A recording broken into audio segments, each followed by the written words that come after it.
Very good morning to you. Thank you for joining us here on Global Morning. I'm Uyi Agmofwebe. Good morning, Uyi. Happy weekend. Yes. Is it for the one behind us or the one in front of us? Sometimes I feel like the weekend should continue and get to Monday too. So sometimes, since we don't have weekends per se, even working days, sometimes we just say, okay, happy weekend. Just for consolation. For whatever it's worth. For whatever it's worth. Good to see you. Good to see you. It's good to be with you on Global Morning once again. My pleasure always. It's good to have all of you right there. We're getting on the ride, and this is the first working day of the week. We are also ready to help you get your day started on a very beautiful note, so that at the end of the day, on Friday, you say, oh, thank you very much, Global Television, for making the week worth it. Right. Of course, that's what it is. And for those of you who are apprehensive about Monday, I'm sure there's no cause for alarm now. Everything is under control. You know, one man one time jokingly said, there's no cause for control. Everything is under alarm. People indeed got alarmed. But quite frankly, let's treat Monday as what it is. It's the first working day of the week.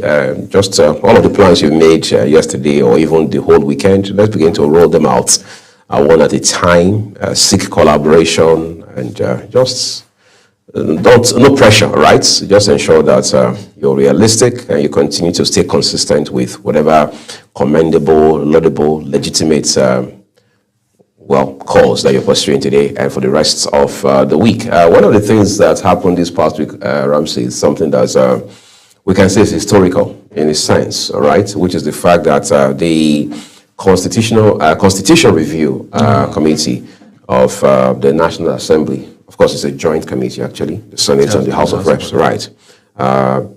Co-chaired, or some people say equally chaired, by the Deputy President of the Senate and then the Deputy Speaker of the House, has now approved an additional state for the Southeast, which means from what we have seen now from this approval going forward, there's going to now be 6 states in the Southeast. You know, that has been the basis for agitation over time, saying that it's a lack of equity, right? It's not equitable for you to have, for example, different regions having 6 states, whether it's the Southwest or the South or the 3 other geopolitical zones in the north having 6 states. How is it that it's only the Southeast that has 5? So with this approval for 1 more state for the Southeastern region, it means that there's some semblance, at least, of equilibrium in that regard. And we understand that legislators, both in the upper and lower chambers, are in unison, saying that this is a step in the right direction, will engender unity and drive, just indicative of equitable distribution of resources as well. Because recently you and I have followed the news here where even the Southwest and other regions were asking for additional states. But I'm sure in their own wisdom, the legislators have seen that the most pressing of those demands is the need for 1 more state for the Southeast. Well, I think that's commendable. And some persons, when they heard of the meeting in Lagos, somewhere like, oh, well, these people are going to spend money again and all of that. But then, I think this is about the first time this kind of coming together by the National Assembly and the House of Reps is happening in this administration. And I think if they are coming up with vital decisions like that, for me, it's commendable. Right. We've talked about it here, how that the Southeast have just 4 states, while other geopolitical zones have 5. Right. Okay, and I think it's commendable. Even those that have 5 are still agitating for more. You know, there was a time that there was a list. A list was in the 4 that more states were going to be created, and we were hearing things like Okura State, in Kogi State, Apa State, in Benue State, and all of that. And now the Southeast were like, they are talking about the creation of more states. There is no equilibrium here, as it has to do with the number of states that every of these regions have. But then I think it's a good one. We're still looking forward to more of this kind of deliberations that will yield good results to for the benefit of Nigerians, because this is commendable. Right. One, the reason why it's commendable is because no part will feel cheated. And these people who agitate look for reasons to agitate. Right. All right. If they don't have the reason to agitate, then there will be no agitations that will affect the economy of the nation. Because if there's an agitation now and lives and properties are being destroyed, it's a setback for the nation. So we're looking forward to more of this kind of very reasonable decisions coming from both the upper and lower chamber. They are not doing badly. We're not saying they are doing badly, but to whom much is given, much is expected. So we're expecting so much from them, as a matter of fact, because I heard something today. There was a protest, a protest that happened somewhere in Oju, and one of the protesters concerning the That's in Benue State. Yes, in Benue State. That's deplorable. Yeah, deplorable Otukpo Oju road. Right. You know, that road is deplorable. I've plied that road before, and I vow not to ply that road again. And since then, I've not gone that route. You know, the road is, even though that's your home state. Yes, and you know, that's my state, but that's not my district. Right. You know, as it is, during elections, these people come to say so many things.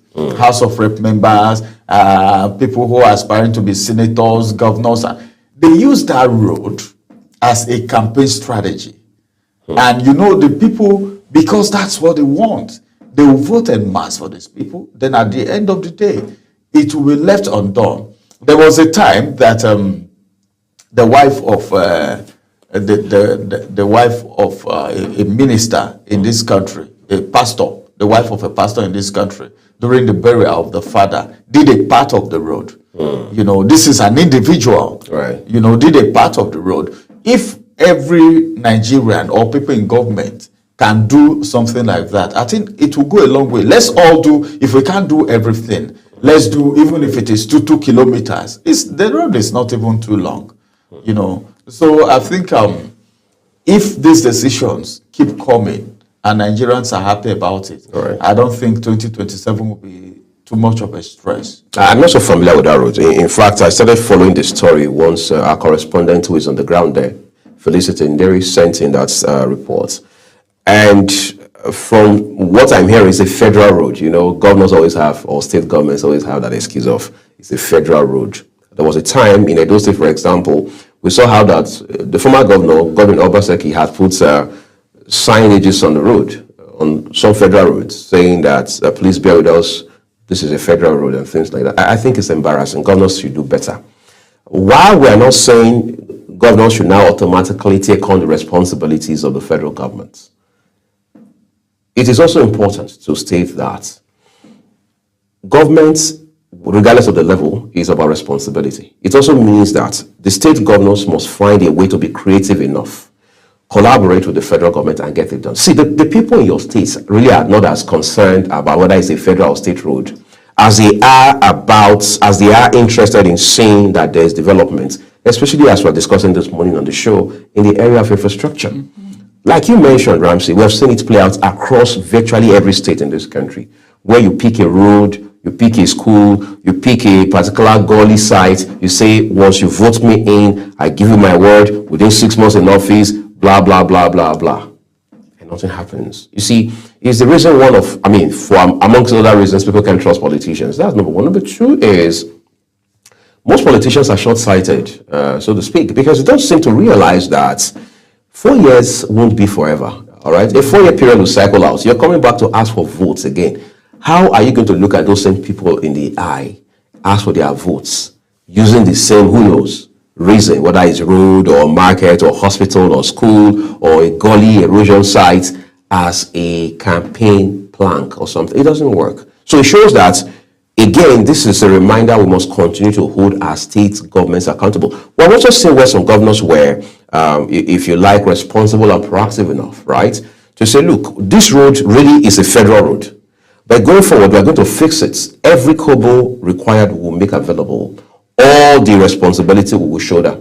However, we're going to find a way to beat it out of government, the federal government, by way of refund. The best. So we must explore all the possibilities. What are all the options available to solve the problem? See, leadership is not about plenty talk. It's not about looking for who to blame. It's not about looking for who to fight. It's about solving problems. You come into government, whether you're the governor, local government chairman, a councillor, or you were appointed commissioner or an aide. Do your part, complain less, solve problems. Nobody judges you or rates you or ranks you or assesses you on the basis of how much you complain. It is on account of the problems you solved. When Ramsey came here, we had only one public primary school. 3 years of being in office as chairman, local government chairman, we now have 2 additional primary schools. End of story. Nobody's going to look at how Ramsey was lambasting the previous local government chairman. We all know what the previous local government chairman did. There's nothing new about it. Oga, going forward, solve the problems. And if you can't deal with it, and you know how the Englishman puts it, if you can't take the heat, get out of the kitchen. Get out of the... That's the best. Right. I don't know, but sometimes it baffles me. People that we feel are very intelligent, creative, with wisdom and all of that, coming to complain about what other administrations have done. All right. The previous administration. You have your own subvention. You have your own money coming in, right? And that person had his own money. Okay, the person has done the wrong things. Correct it. Right. Make a mark. Be remembered for something. It doesn't cost you anything. See, some politicians are not wise at all. I'm not a politician, and I don't think I'm going to be one. But we're still watching. We're still watching anyway. Well, what am I trying to say?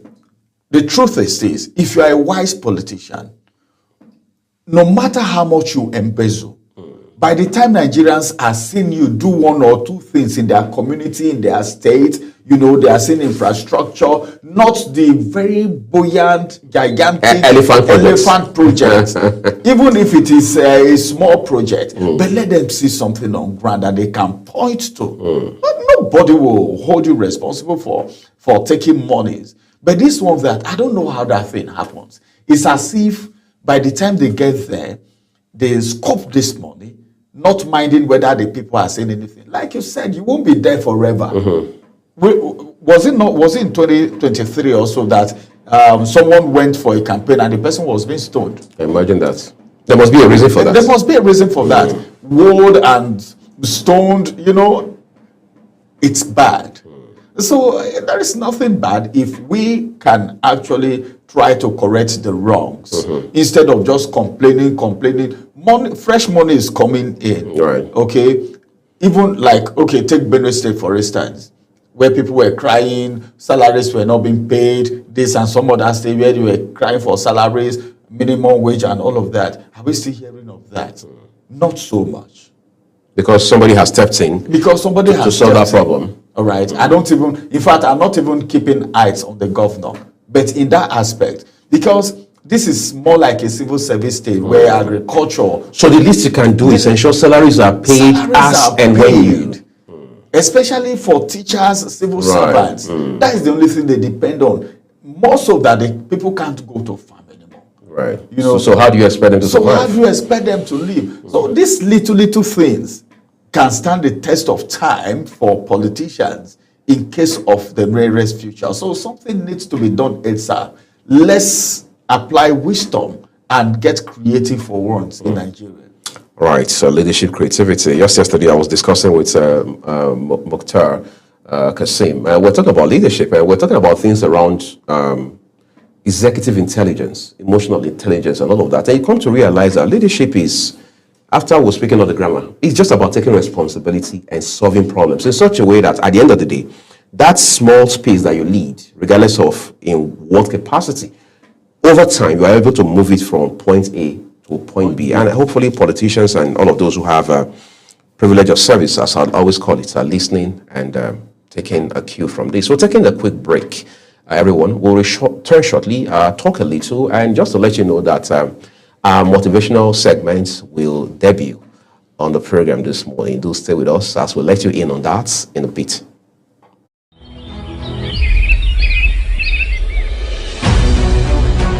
Global Morning is your top morning show here on Global Television. We bring you fresh news updates daily.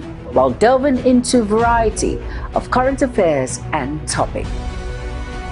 And at the same time, keeping you well informed about important events, both national and internationals. Global Morning serves as a valuable source of information, helping viewers like you start your day well informed. Stay connected from Monday through Sunday to a wide range of latest news making rounds on Global Morning. We're on the road to protest. And the president meets all of our demands.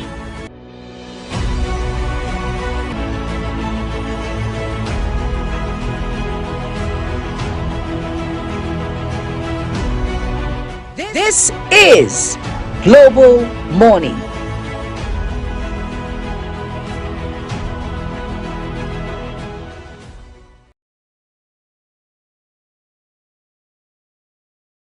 Morning is subnational governance.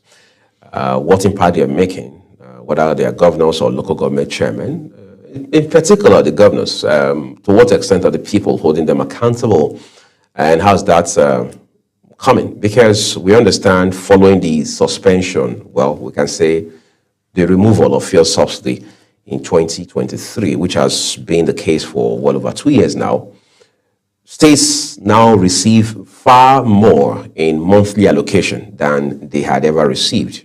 By some reports, which we have not independently verified or authenticated, some states now receive as much as 3-4 times more than they had been receiving. So that means that, simply put, you now have more money to drive development, all right? So it's only natural in that regard to ask, how much were these states doing in terms of development before subsidy payment was removed, and how much more are they doing now with the extra funding that they are getting? We have not heard governors talk about that extra, so to speak. Now, no governor, to the best of my knowledge, has come out to talk about how that we used to receive XYZ, but starting from so and so month in 2023, we'll be receiving XYZ. Well, we have not heard all of that. But governors are quick to come out and tell you of how that there has been a significant shortfall in federal allocation. But no governor is coming out to tell you that there has been a bump in what they get every other month. Yet every governor is busy sending their commissioners for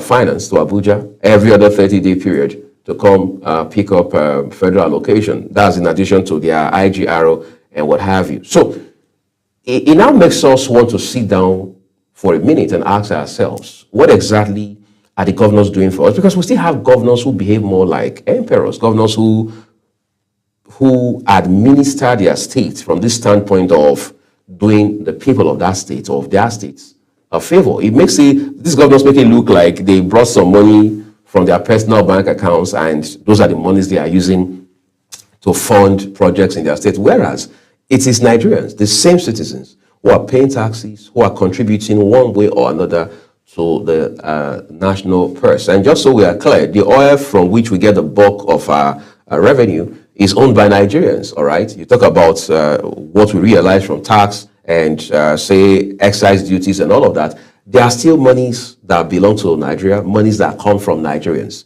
So in the end, it is very clear that we are doing next to no job at all in terms of how we hold our governors across this federation accountable.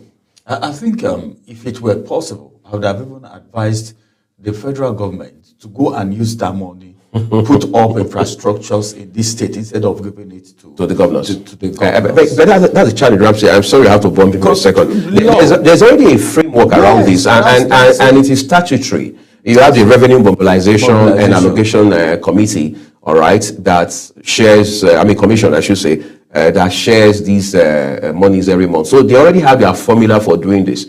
I'm not so sure, even though I've not read their own mandate or the acts setting up that organ of government, I'm not so sure how much of latitude in the eye of the law, all right, the president or the executive at the federal level has, all right, in terms of determining how states should spend their allocation. What I'm saying now is this, just like the way we have TED Fund, right. Tertiary Education Trust Fund. This fund is meant for tertiary education right. in Nigeria. All right. Money from subsidy we can begin to have projects in our various states and local governments. End to end. End to end, and say subsidy projects. You understand? Instead of giving this money to these governors. Right. These are people that we already know who they are and how they spend money. It's not hidden to Nigeria. I'm sorry. What you're saying now is a brilliant idea. You probably want to put this in writing and escalate. If my boss, the Mr. President, okay, And escalates to the president. it's very important. You know, some of the things, we have very robust initiatives in this country. Right. You know, see, that idea is brilliant. Removing subsidy. No one is against it because Even though the outcome was tough. the outcome was tough. No, for everything, you know, for everything to come out well, there are Right. tough times. All right, just that these tough times, we are praying that it doesn't last more than the level it is right now. So if we can have maybe the way we have TED fund, we can have that fund, all right, a committee or a body set up, even though we know some of those money will still enter some pockets. But if we can see infrastructures, there is no university in Nigeria, College of Education, Polytechnic that you go to today that you won't see the finger of TED Fund. And it's even printed on it. Right. TED Fund project. If we can have subsidy projects in our states, it will be better. Instead of adding this money to what state governments are already receiving. And the governors now, they are not telling us. But anytime allocation doesn't come, the cry is everywhere. Right. If there is delay, if there is even reduction, you remember what happened during the time we're having serious dwindling of the economy. Right. They were shouting from pillar to pole when they talked about what's it called, minimum wage. A lot of governors came out to say we can't pay. Why? Because this is what we are receiving and this is what we are generating. Now that money is coming in, wisdom demands that you let the people know this is what is coming in. No, Right. we are supposed to do X, Y, Z, but we can't do it now. We are only going to be able to do A, B, C. It's simple. It is all about accountability here. Right. And how would a normal human being reason it? It will appear as if the people are being taken for a ride. After all, what can they do? That's quite deep. But Ramsey will probably come up with a strategy brief. No, this is a serious strategy. Right, in this regard, so that we can drive this to a logical conclusion. Who knows, maybe for starters, we adopt the TED Fund model and see how that pans out for at least the first phase of such initiative. But this is all theory as it stands right now. All right. We're taking a quick break. Let's psych you up a little. It's a Monday morning, remember. Here is our motivational segment for you. Hello, it is a beautiful day. I'm excited to come your way again with Heart to Heart. Can we talk heart to heart a little bit? Let's get ourselves inspired. In case you don't know, every day come loaded for you. In every day, there is something for you. But what is the place of hope for our everyday life? Today, we want to look at hope a little bit. Some people are hopeless already because of the things happening around them, because of their background. But then, a lot of people don't know that their background does not have the ability to put their back on the ground. But you put your back on the ground before your background even tell on you. You don't know you can break through those hurdles. You can. Let's look at hope. I want to build your hope a little bit today on the program. Let's see what Desmond Tutu have to say about hope. As a matter of fact, according to Desmond Tutu, he said hope is being able to see that there is light despite all of the darkness. You see light when people are seeing darkness. That's what makes it different. That is exactly what makes you unique. Because what others are seeing, you are seeing a different thing. Where others are seeing difficulty, where others are living hopelessly, you see hope all the way. And that's what makes you stand out. That's what makes you break through. Let me just give us a little background about what hope is and how you can stay hopeful and the benefit and importance of hope. As a matter of fact, I'd like you to know that hope is the invisible thread, all right, that pulls us through the darkest times. Invisible thread. What did I say? Invisible thread. This thread is invisible, but you need to develop the eyes of the mind to be able to see this thread that is capable of pulling you through the darkest time. Some people don't know dark times are always there, but you have what it takes to see light, vision. Have you ever come to think about what happens when light appears in darkness? It will appear as if darkness has never been there. That is the presence of light. And that can only happen for a man, a woman who is hopeful. I would also like to let you know that it doesn't deny the presence of pain or challenges. They are always there. In as much as the earth remains, in as much as we are here, the tough times are always there. The challenges are always there. The pains are always there. But there is something that makes you unique and stand out. Living your life with the mentality and the mindset that this darkness, this pain, these challenges are not capable to stop you of meeting up with your dream. I'd like to let you know that these challenges, these pains, this darkness gives us reason to keep moving forward. That's what it means. That mentality that you can surmount the hopeless situations around you, in your environment, in your home, in your workplace, in your business places. That single mentality is capable of keeping you moving. You keep moving, you keep moving. I tell people all the time, there is something that is very important in life. That is the mentality that, yes, it's good to fly. To be a flyer, a high flyer, to be a high flyer is not negotiable. You want to fly, but if you can't fly, run. If you can't run, walk at least. If you can't walk at all, you are incapacitated with maybe situations, the dark times, the challenges. Instead of you not to be mobile at all, please crawl. What did I say? You have to fly. You are supposed to be known as a high flyer, full of hope. But then if you can't fly, that's not the end of it. Be able to do what? To run. If you can't run, walk. If you can't walk, crawl. But by all means, be mobile. What did I say? By all means, be hopefully mobile. Because there is hope for the living. And I'm so glad that I'm talking about hope today, because in times of despair, when everything else feels uncertain and broken, when hope provides a glimpse of something better on the horizon, it allows people to rise above their present and current circumstances, no matter how, no matter the situation, no matter the green, no matter what they see, because they believe that change is still possible. That is what hope is all about.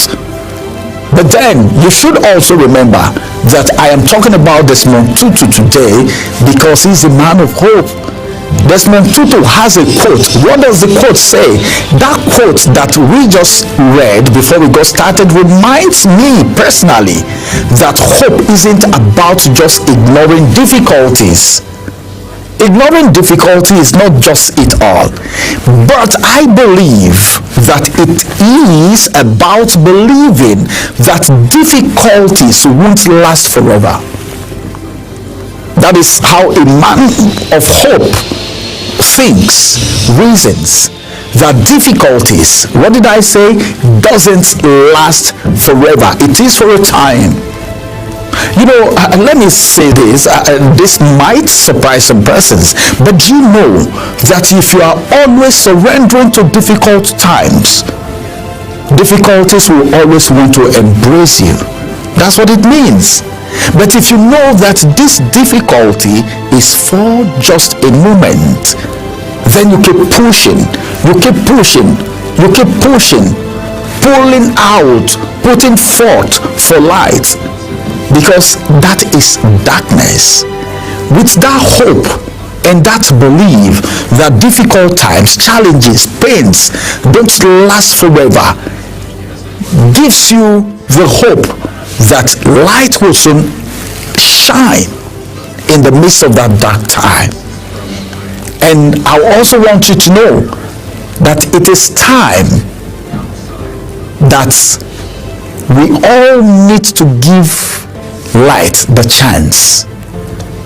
In whatever we do, we need to give light, what did I say? The chance. Because I think I need to say this. If I don't say it, then I don't think I'm doing anyone any good. Let me just inform us that it is light that guides us when all else fails. It is hope that keeps us moving even when we don't know what is going to happen next, but we believe that all things will work together for our good. And that's the reason it's very necessary for us to stay hopeful. And when nurtured, hope can inspire action. Did you hear what I said? When nurtured, that is to tell you that hope somehow, according to my belief, is a living thing that needs to be nurtured. And when it is well nurtured, something happens. Should I tell you what happens when hope is nurtured? Hope can inspire action. Because if you have the hope that yes, this thing is possible, you put apparatus together to work towards the possibility of that particular thing that we are talking about. So hope can inspire action, renew strength, and rekindle the human spirit.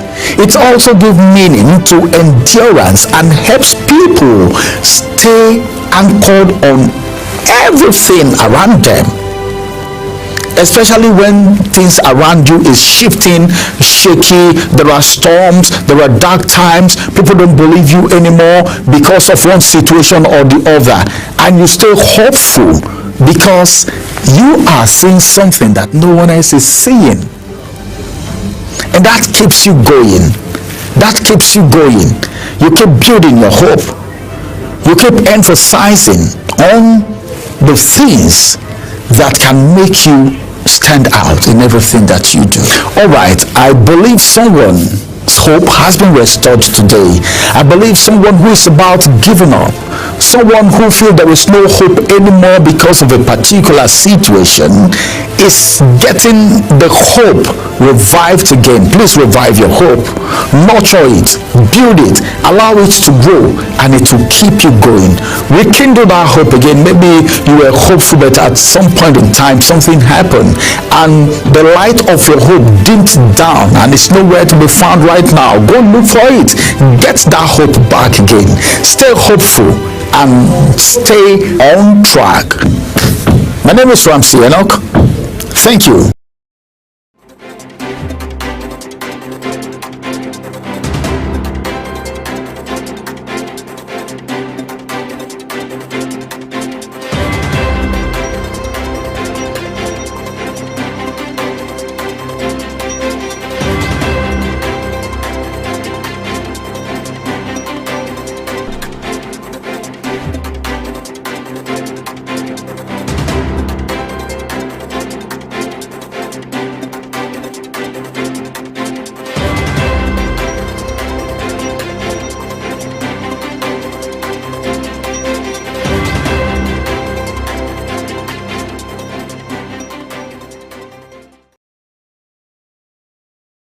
It's now time for us to bring you the national dailies.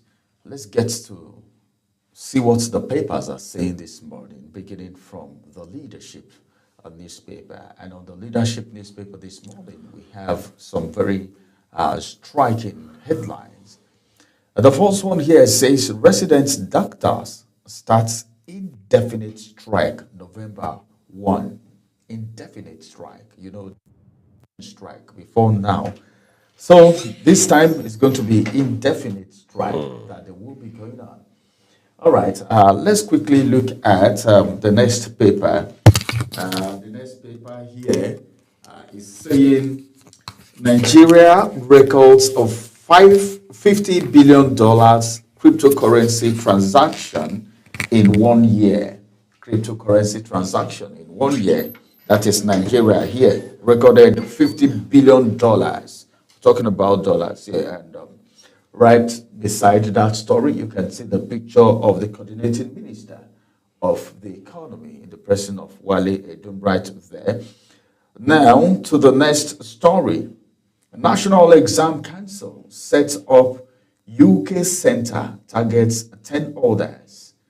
2027 contest will be between Tinubu's hegemony way of Nigeria people. That's Atiku now. All right. This is a big grammar. You can sort that out right there. There is nothing we know here from politicians. Well, now let's get to the big story right there.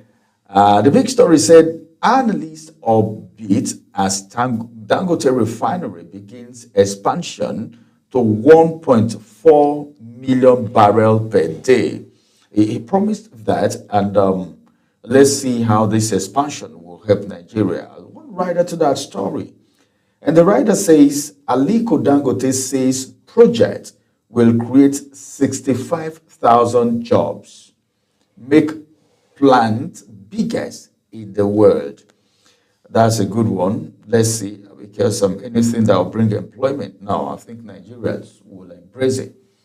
Lagos 3.366 trillion naira budget records 80% performance. That's for Lagos State. Police arrest members of killer gang in Sokoto. Ruling party disown Congress timetable. Right, ruling party disowns Congress timetable. A step-up fight against Boko Haram orders. Arewa Forum, Afenifere tell news service chiefs. Details you can find on page 4 of the Leadership newspaper. And that's going to be the size of the headlines coming from the Leadership as we move to the next paper. All right, let's take a look at the Daily Mirror for you. From the very top of it, it says Nigeria records over $50 billion cryptocurrency transactions in 1 year. That's a headline. It's credited to Securities and Exchange Commission. Then 4 more headlines just beneath the nameplates, top right, with a picture of President Bola Tinubu. He reads, Renewed Hope Agenda remains committed to advancing education. Tinubu.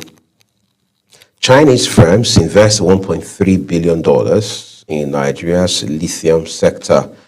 Alake, that's the Minister of Solid Minerals Development. Constitution Review Committee approves creation of additional states in Southeast.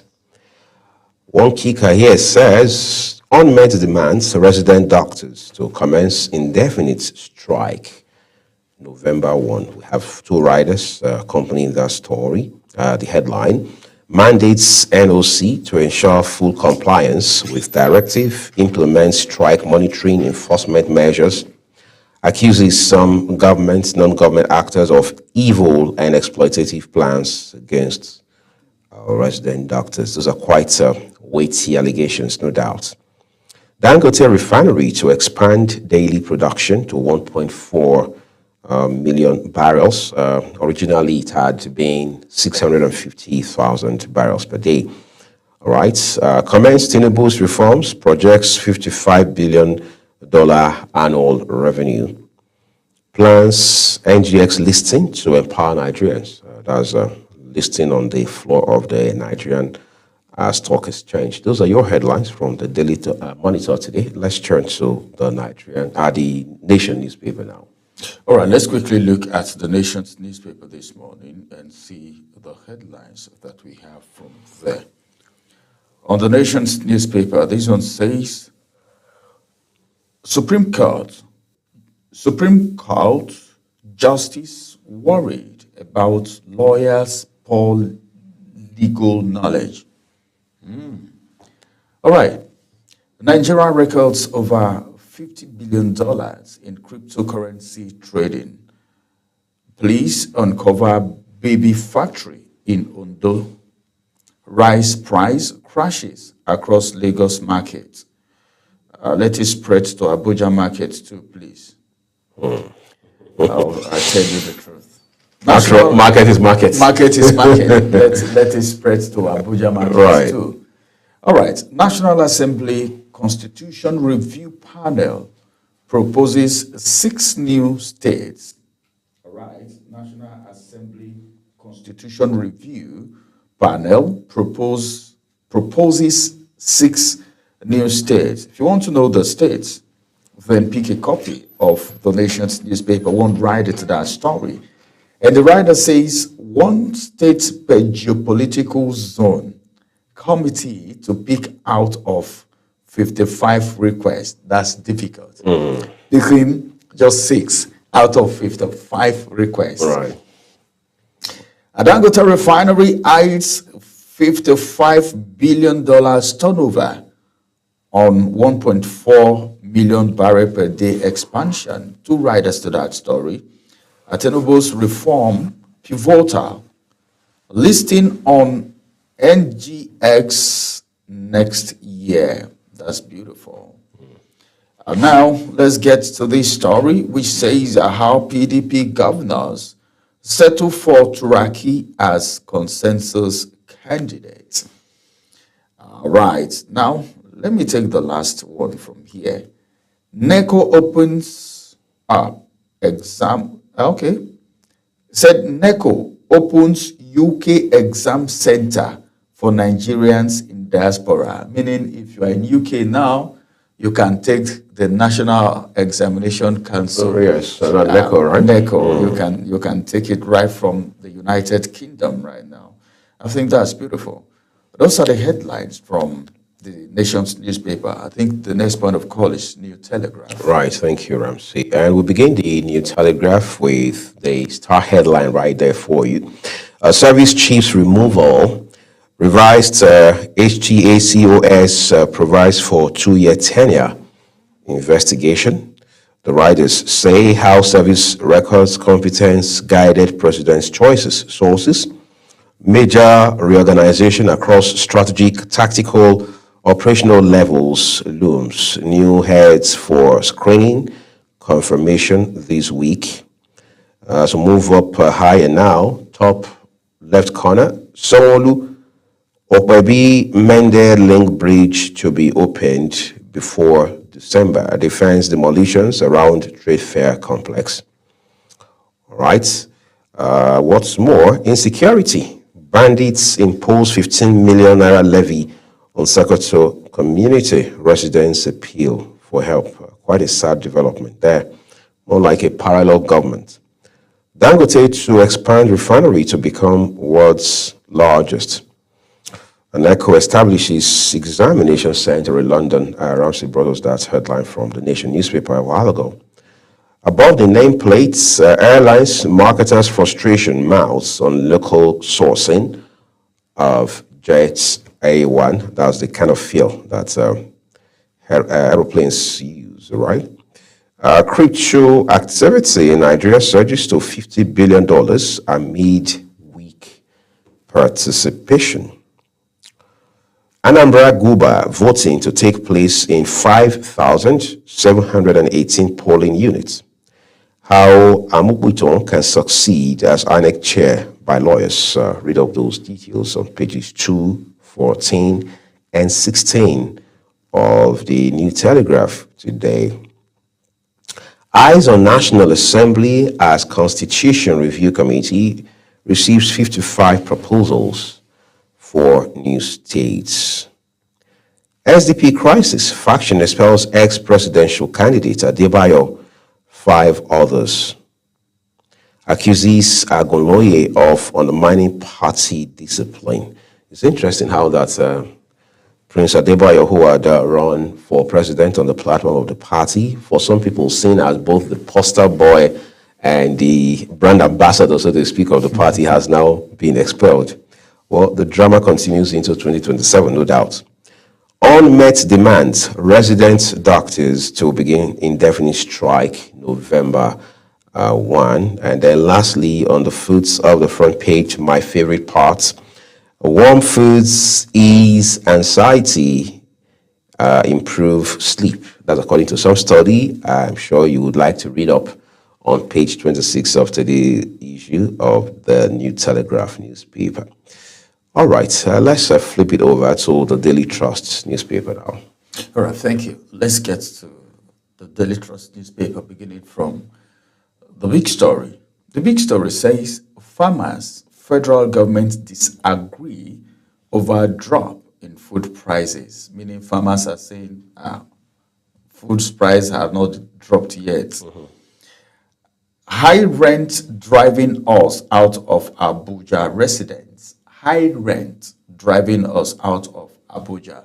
I think the House of Representatives is aware of this. Right. That's why I think that may be the reason why they said every increment for a new house, to increase house rent, right, it should not be more than, I think, about 30%. 20% of the existing rent. Right. Well, in other words, if somebody is paying 2 million naira on a property as annual rent, for example, you're not expected to increase by more than 400,000. But the question is, how are we going to drive compliance? All right, who's going to be responsible for that? Do we have a system? Beyond rhetoric, do you have a system to enforce that? Global Morning starts at 7 o'clock, Rams, for example. That's easy to do because you already have a team that understands the assignment, right? They know the work cut out for them. But what happens if you just railroad a bunch of strangers who have no idea how the program works, for example, and you think because they are full-blown adults, they have 3 degrees, they can do the job, you throw them there. They're going to make a mess of the program. So we need to work more on systems, on structures, and be sure that there's also accountability, because one of the challenges we've had to deal with over time in our country is there's hardly somebody to hold responsible. We just politicize around it and everybody goes to sleep. It's a major problem. It's a major problem. So this needs to be looked at, in as much as some persons will tell you, well, this is FCT. FCT is not meant for everyone, but everybody is a Nigerian. Right. And this is Federal Capital Territory. If you have something that you can do, especially people looking for greener pasture, you see a lot of people coming to Abuja, this is the seat of power, this is where the money is, this is where the politicians are. And we even have, funny enough, I've walked through some parts of Abuja before, and I see some estates that are not inhabited. All right, what happened to those estates? We're hearing about the Renew Hope estates and all of that now. I think that can also cushion the effect of high rent in Abuja if everything is done properly. And the issue of supervision, even if we say, well, let's reduce it to, it shouldn't be more than 20%. Right. With this economy, how many people can even afford that? Because the existing rent, a lot of people are even struggling to pay due to the economic situation of the country. So all of this needs to be looked into. But the landlord who is into business, would they be ready to hear that? Right. What about the agent who is always there to inflate? Because the more inflated it is, the more profit he or she makes. Who looks at all of these factors? These are very important factors to look at, actually. No doubt. All right, more headlines still coming to us from the Daily Trust newspaper this morning. Let's quickly look at this one, which says killings. That's the Kika. Nigerian Muslims also victim. Vatican Cardinal. 5 teenagers die in Gombe boat mishap. Dangote refinery expands capacity to 1.4 million barrel per day. All right, National Assembly Committee proposes 6 new states. Finally, this one says inaugural ceremony for the Air Peace Abuja London Heathrow service. You can see the picture right there. That's the size of the headlines from the National Dailies, the Daily Trust this morning. Next is Nigerian Tribune, from where we have a star headline. It says, Dangote refinery aims to be world's largest in 3 years. That's quite audacious. The two writers tell us plans to expand production from 650,000 barrels per day to 1.4 million barrels per day to be listed on Nigerian Stock Exchange in 2026. Above the name masts, top left corner, how states waste billions on unviable airports. Only 3 out of 30 airports profitable. Federal Airports Authority of Nigeria is the entity to whom that claim is credited. States can leverage aviation business to boost trade exports. But the question is, are those airports actually been established so the various states can boost business or their local economies? It will appear the governors do that for convenience, personal convenience, that is, unless, of course, Nigerians are proven otherwise. Ekiti 2026, 886 delegates to affirm Oyembaji as APC consensus candidates today. So there's a big event coming up in Ekiti. Then we'll look at the left corner of the front page of the Nigerian Tribune today. Lagos government violated court's order, demolished 100 properties in Oworoshoki. That's according to senior lawyer Femi Falana. The writer says police deny attacking residents during demolition. NDLEA raids Lagos nightclub over drug party, arrests over 100 suspects. Resident doctors to begin indefinite strike November 1. PDP convention, Southwest leaders, zone secretary to Oyo, auditor to Ogo. The headline is loaded with quite a number of riders, but just for the benefit of our viewers, PDP forthcoming convention has been scheduled for 14th and 15th of next month, and as it stands right now, it will appear most of the party leaders are yet to sheath their swords, and is beginning to, in some sense, cast doubts over whether or not it's going to be a rancor-free event. But we hope for the best for the party. As we now flip over to the Punch newspaper. All right, on the Punch newspaper this morning, let's also look at some very punchy headlines, beginning from the right-hand side, just beside the nameplate. 2027, Abure OT, Labour Party factions at war over Obi ADC pact. Right. Now to the big story. Under Buhari Tinubu, that's the kicker, 500 generals forced out despite rising insurgency. This is worth talking about. Just one rider to that story. Ex-generals warn of crisis as Buhari Tinubu eras lose young generals to early retirement after shakeups. Wow. In the midst of all this insecurity. Well, what then can we say? Economic recovery has begun, says Edom. Details read on page 35.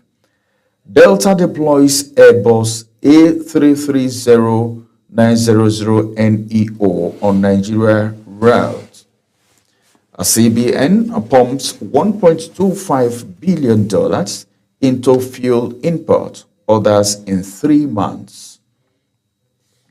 5 pregnant Ondo girls rescued from baby factory. Details on page 4 and 5. Let's get to know what will happen to these manufacturers of baby. Soludo's 1 million naira promise for voters to curb apathy. That is APGA saying there. Soludo's 1 million naira promise for voters to curb apathy. That is coming from APGA. That's the size of the headlines from the Punch newspaper this morning. All right, sir. Well, we're going to flip over to a few more papers for you shortly, but let's take a quick break at this point, everyone. When we return, we'll look at this day newspaper as well as Nigeria News Direct and a few others for you. Please stay with us.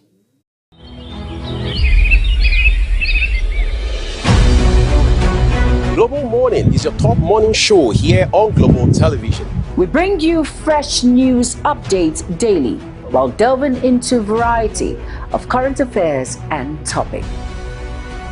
And at the same time, keeping you well informed about important events, both national and internationals. Global Morning serves as a valuable source of information, helping viewers like you start your day well informed. Stay connected from Monday through Sunday to a wide range of latest news making rounds on Global Morning. We're on the road to protest. And the president meets all of our demands.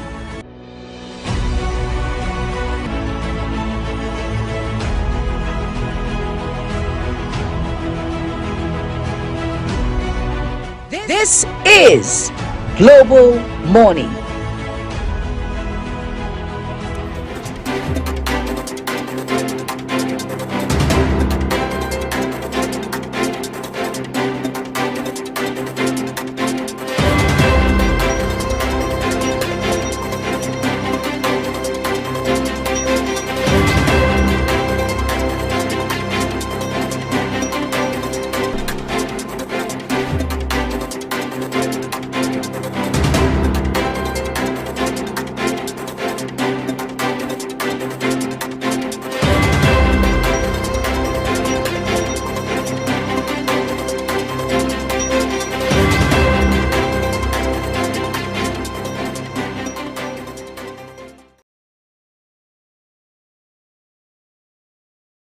For you as we wrap up this segment, that will be This Day newspaper.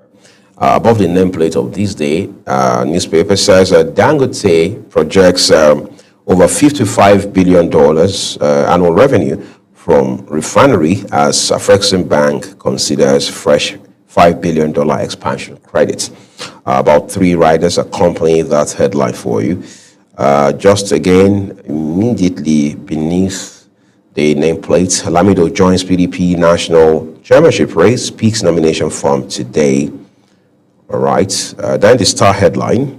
The kicker says, Adedeji, FIRS collected 22.59 trillion naira in 9 months, 47.39 trillion naira in 2 years, with the 2 riders telling us, says service transformation to Nigeria Revenue Service will expand mandates to include non-tax revenue collection from NUPRC, assures on fair implementation of new tax laws, simplification and revenue maximization, others. Well, those are your headlines from This Day newspaper. Then we're leaving it with this segment. As always, we encourage you to read details for yourself and then be sure you stay ahead of fake news.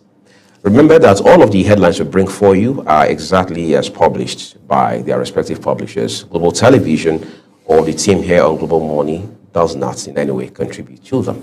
Coming up next is Social Buzz with Ogochukwu Mabudo.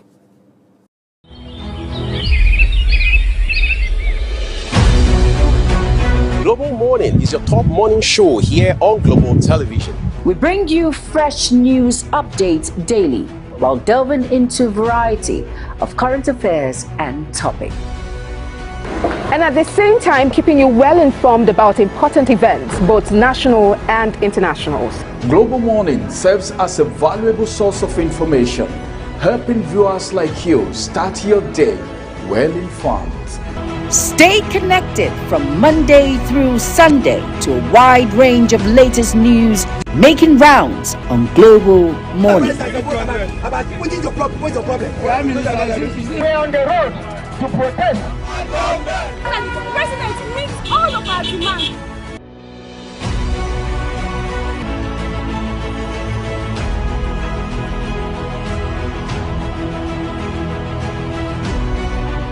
This is Global Morning.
Global Morning is your top morning show here on Global Television.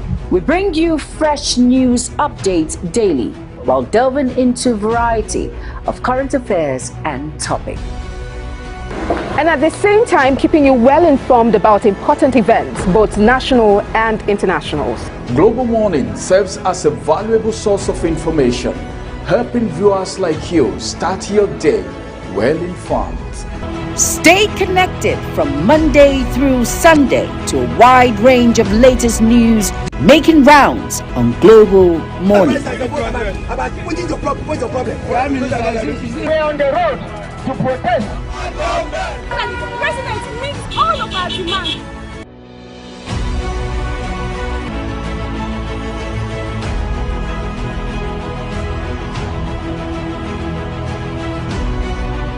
This is Global Morning.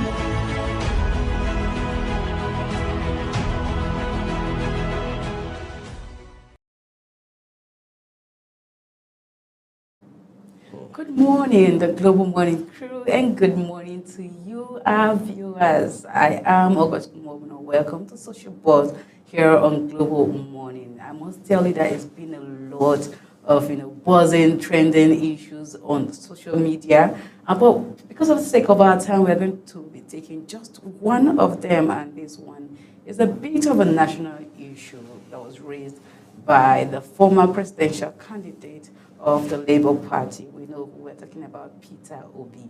So Labour Party's presidential candidate during the 2023 general election, Peter Obi, had said that most Yahoo boys are geniuses who need redirection, not condemnation. Obi made these remarks in Onitsha during a youth-led convention which he attended as a guest speaker. According to him, I told the youth that some of our so-called Yahoo boys are geniuses who need redirection, not condemnation. Activity and courage, if properly guided, can drive innovation and national development. Our challenge is to channel their energy from deception to productive enterprise, Obi said in a statement released. He also cautioned that Nigeria cannot attain greatness while celebrating corruption and rewarding dishonesty. He compared the current vices to those that which is currently affecting the political class. He also said, while money is necessary, it represents only a small part of true wealth, which he said rests on integrity, character, and purpose. All right, for the sake of our time, like I said earlier, we'll be delving right into the comments for this morning. And the first comment is coming from Domvile Lounge. And Domvile says, 100% pure truth. Nigerian government should call Yahoo boys back then, give them the right direction to take, and you all will understand what Obi is saying by redirection. Okay, he said go and verify from Russia, China, India, USA, etc. And you understand that word redirection of Yahoo boys to benefit Nigerian government to grow the economy. All right, second comment is coming from Regina Anthony, and Regina says, crime is wrong, yes, but if Boko Haram members can be rehabilitated, then Yahoo boys deserve a shot at legal tech training too. Channel the same brilliance into something meaningful. The third, which is the last but not the least comment today, is coming from Kenny Star 1278. And Kenny says, I wonder what the families of people they have ruined their lives have to say about this. All right, that's all the comments we have today on Social Buzz on Global Morning. And I'm not alone this morning because I have with me Uyi Agbomofwebe. Good morning, Uyi. Yes, Ogochukwu, it's been a while, and who am I not to mention that we missed you here on the show?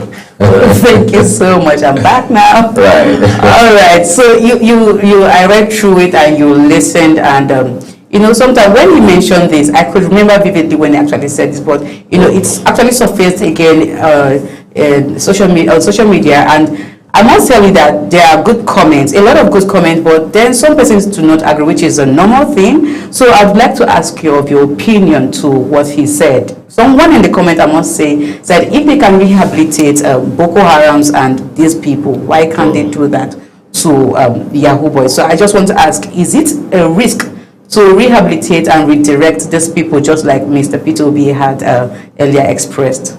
I don't know about, I'm not so sure what the context is, but I know for a fact that this conversation has been ongoing for a long time, of how that Nigeria has some of the brightest human beings on earth today. I mean, that's no hype, right, across different fields. Let's also be clear, this is very interesting.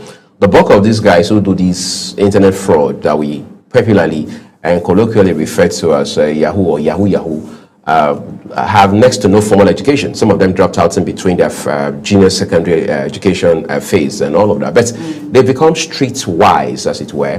They've learned hands-on, some of them beyond the shores of Nigeria, all right? They are dispersed across the world.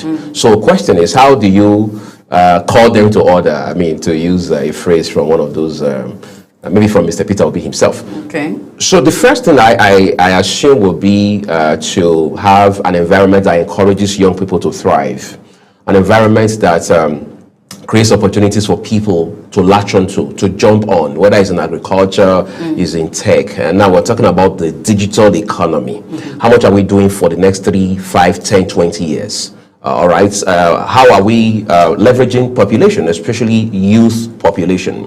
Are we projecting around them? Are we using data around young people to drive developments and initiatives for young people? Let's also understand that there are some initiatives that are specifically for young people, for the youth, as we say. So how much are we investing in all of those? And how much of awareness are we creating? It's one thing for you to do something commendable, all right, something that is, if you like, laudable. But how many persons are aware of it? And how can they also access it? So accessibility is key. So we must do all of that. Then we must make education such that it's not limited to classroom. That's another thing. I think these days, young people are becoming increasingly boring in the conventional classrooms. So how do you make education fun? How do you make education virtual? How do you make education interesting, exciting, while still helping young people to build capacity in those fields of endeavor that they love, that they are passionate about, so that in the end, everybody contributes to the national development of Nigeria? They may not necessarily have to be within the confines or the shores of our country, but they would have already been impacted in ways that are positively remarkable, in such a way that no matter what sphere of influence they belong to, they can be counted as part of the team that has helped Nigeria move from one point to the other. Interesting. Thank you so much, Oye. So I'm just going to add to what you said earlier, talking about, a lot of students now find just the classroom boring and whatever it is being taught there. And I could remember vividly that back then we had something like vocational studies in school. I think they call it vocational attitude or so, but it has to do with practical work, and you pick interest on whatever it is you like. I know I did that from JSS1 to JSS3. You just pick interest on what you like, and then you improve on it. And also, I remember also in the university, there's a CS course that you do. It is it's not voluntary, like it is mandatory in 200 level and in 300 level. That has to do with vocational, courses that you practicalize and bring out your part of interest. You make sure that increase. They help you, they teach you, they bring people from different parts of the world that has to do with things like that, and they just help you grow in those aspects. I think that also needs to be inculcated back into the syllabus, vocational studies for junior secondary school students and also senior secondary school students, so that people find what they want to do early, not just go read through books and do theory works and just come out and they're becoming boring, just like you said it. Well, thank you so much, Oye, for your contribution to today's topic. Thank you. All right, so that's all we have for you today on Social Buzz here on Global Morning. Please join us next time, same time, tomorrow. I am August Mobno. Stay with us as Global Morning continues.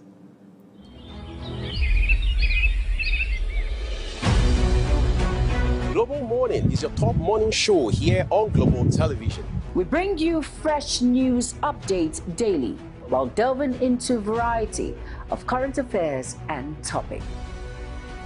And at the same time, keeping you well informed about important events, both national and international. Global Morning serves as a valuable source of information, helping viewers like you start your day well informed. Stay connected from Monday through Sunday to a wide range of latest news making rounds on Global Morning. We're on the road to protest. The president meets all of our demands.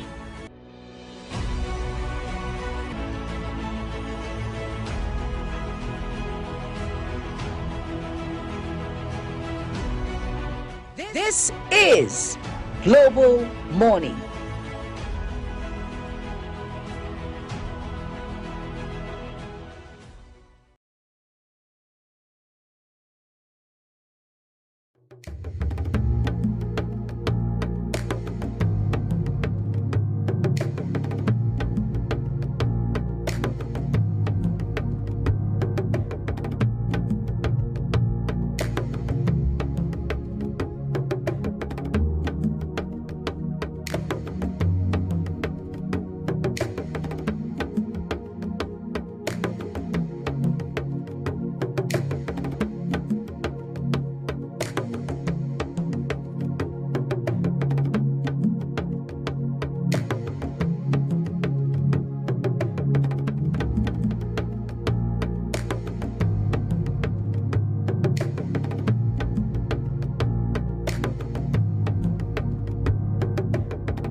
Global Morning is your top morning show here on Global Television. We bring you fresh news updates daily while delving into a variety of current affairs and topics.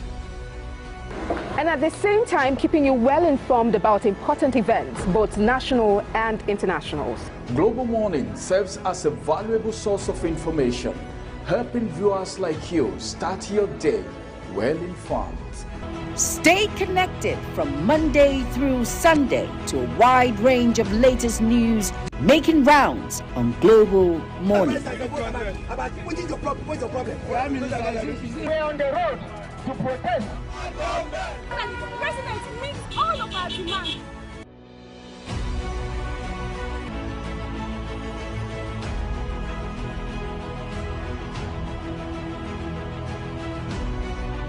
This is Global Morning.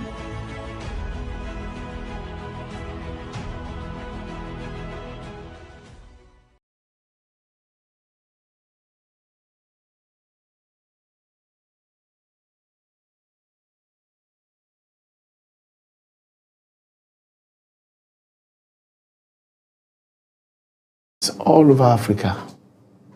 It's good to have you join us today on the program. It is still the first conversation on Global Morning today, and of course, we're looking at the polity, state of the nation. Of course, so many things happening from the polity.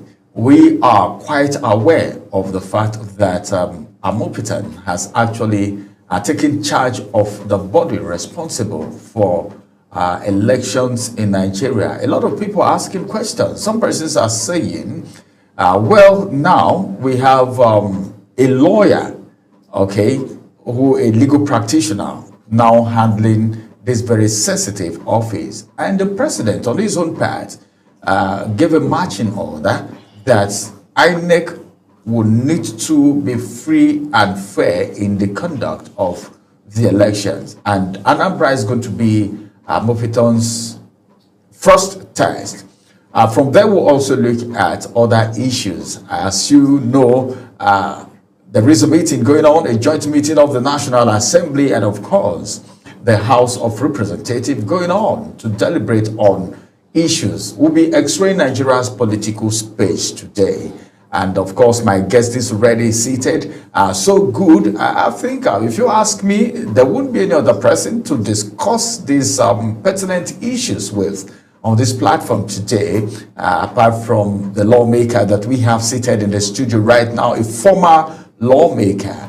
And of course, he is a political analyst and a chieftain of the All Progressive Congress in the person of Honorable Obun. It's good to have Cletus Obun. It's good to have you in the studio this morning, Honorable. Thank you for having me to discuss the mirage of issues, the deluge of issues and activities going on around our country today. Many thanks for joining us. Let's begin from people. A lot of people are speculating so many things, and some Nigerians are saying, hey, come on. INEC is INEC. No matter what you do, no matter who is there, INEC is INEC. And some Nigerians are saying, no, it's going to be a different ball game altogether. Now that we have a son, all right, this is someone who knows the law and the implication of going contrary to the law. What do you think? What's your own perspective as far as INEC is concerned? Let's take a cue from the forthcoming election in Anambra State, the off-cycle election. Let me say that decision and that choice of Professor Mopiton is well made, well intentioned, and how he executes and proceeds to consummate his office and the duties conferred on him by law, his conscience and his pedigree all point to the fact that we're expecting a reformed and renewed INEC. The last chairman didn't do badly.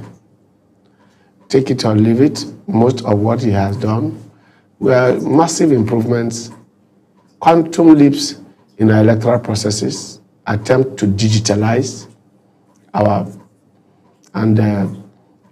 electoral system to avoid human interference as much as possible.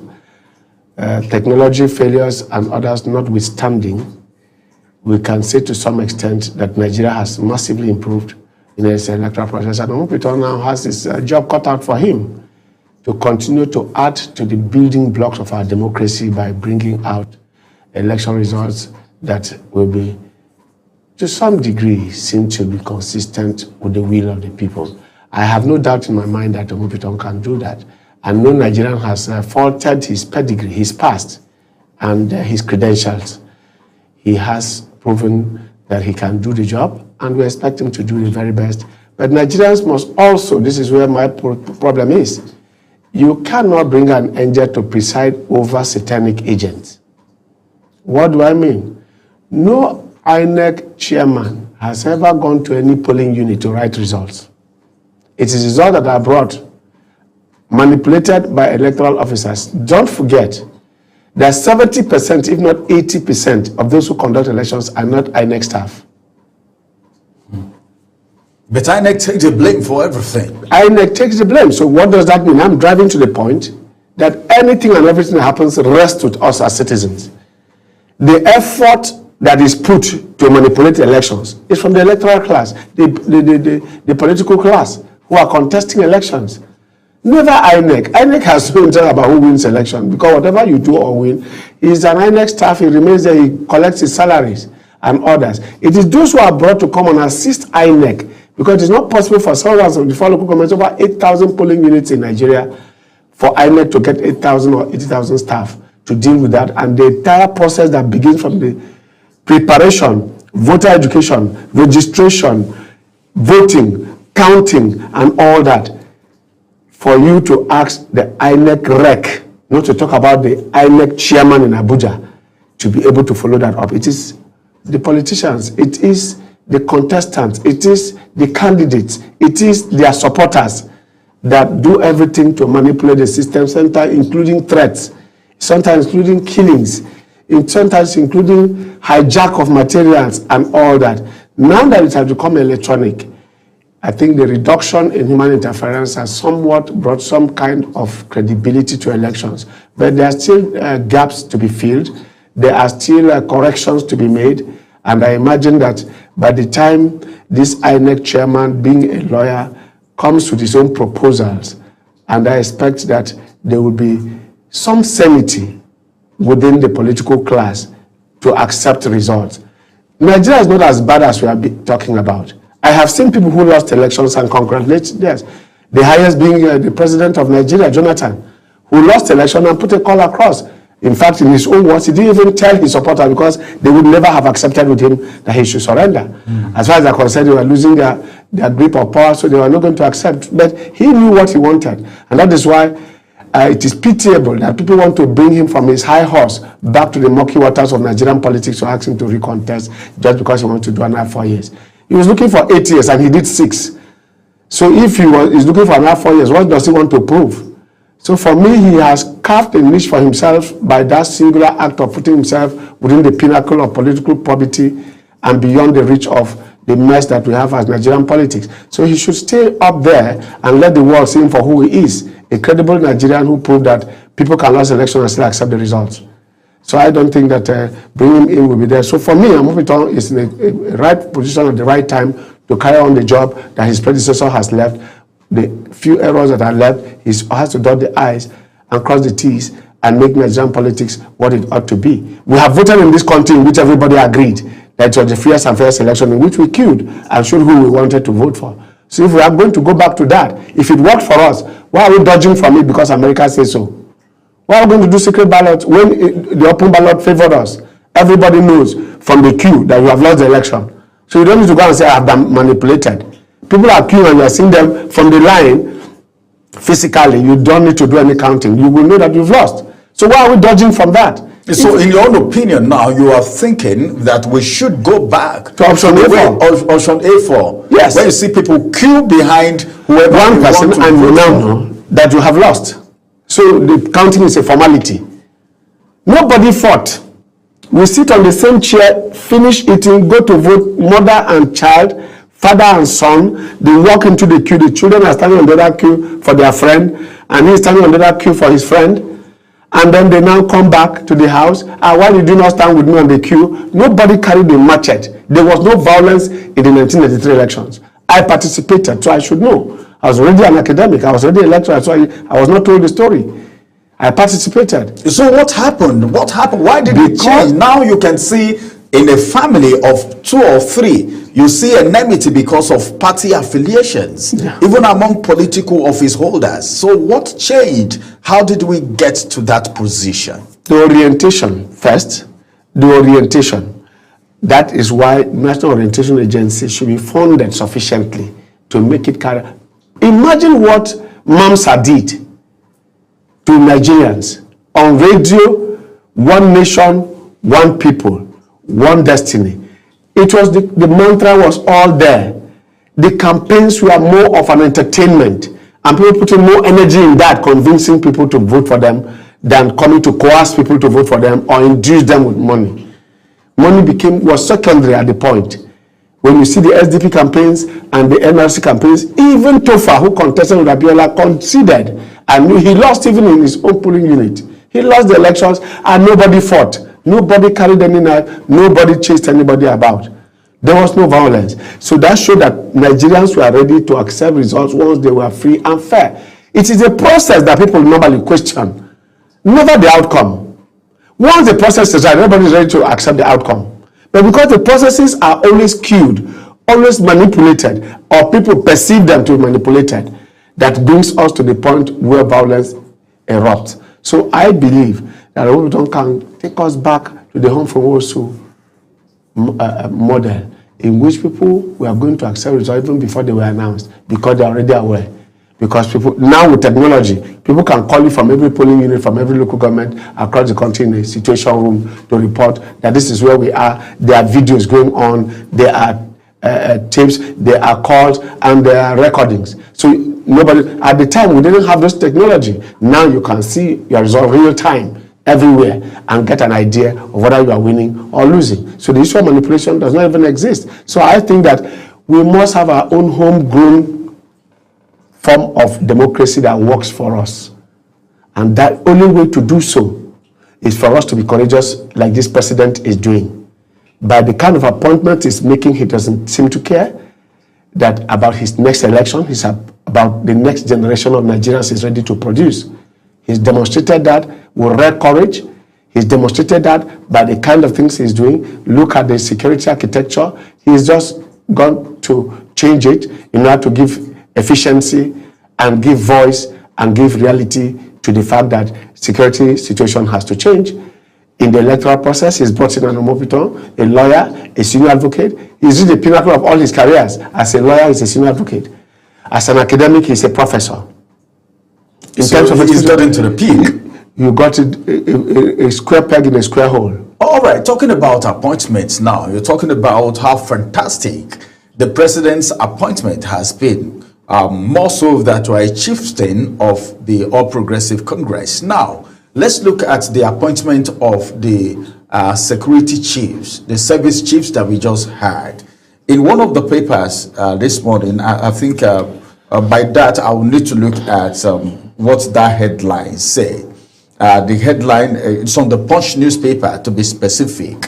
I'm actually bringing this up. I know you're not a security expert, but then you're a political analyst and you interface with the people, and you are a Nigerian, a former lawmaker and a chieftain of the All Progressive Congress, which is the ruling party, and you just talked about the fact that the president's appointment has been very superb. What would you have to say about the appointment of the new service chiefs that we have? Because according to the statistics on the Punch newspaper, it's been said that 500 generals are forced out despite rising insurgency for this one to say, not just under this administration, but under President Muhammadu Buhari and this current administration, which is also under the All Progressive Congress. The writer to that story says ex-generals warn of crisis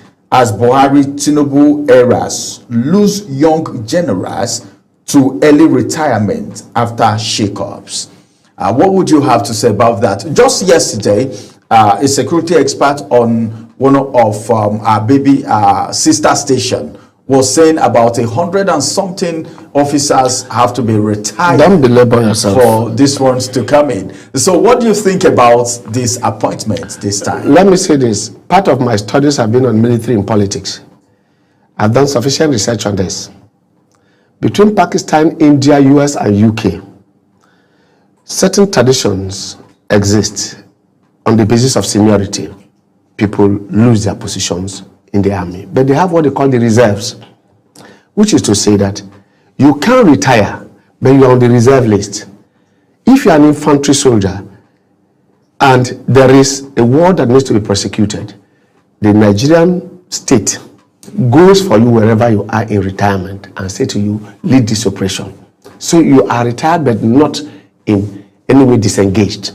You are still part of the military.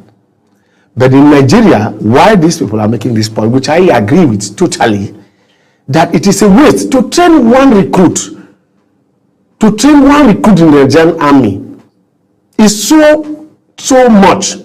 Not to talk about training a general and those who grew from the rank. Not to talk about cadets from NDA, Nigerian Defense Academy.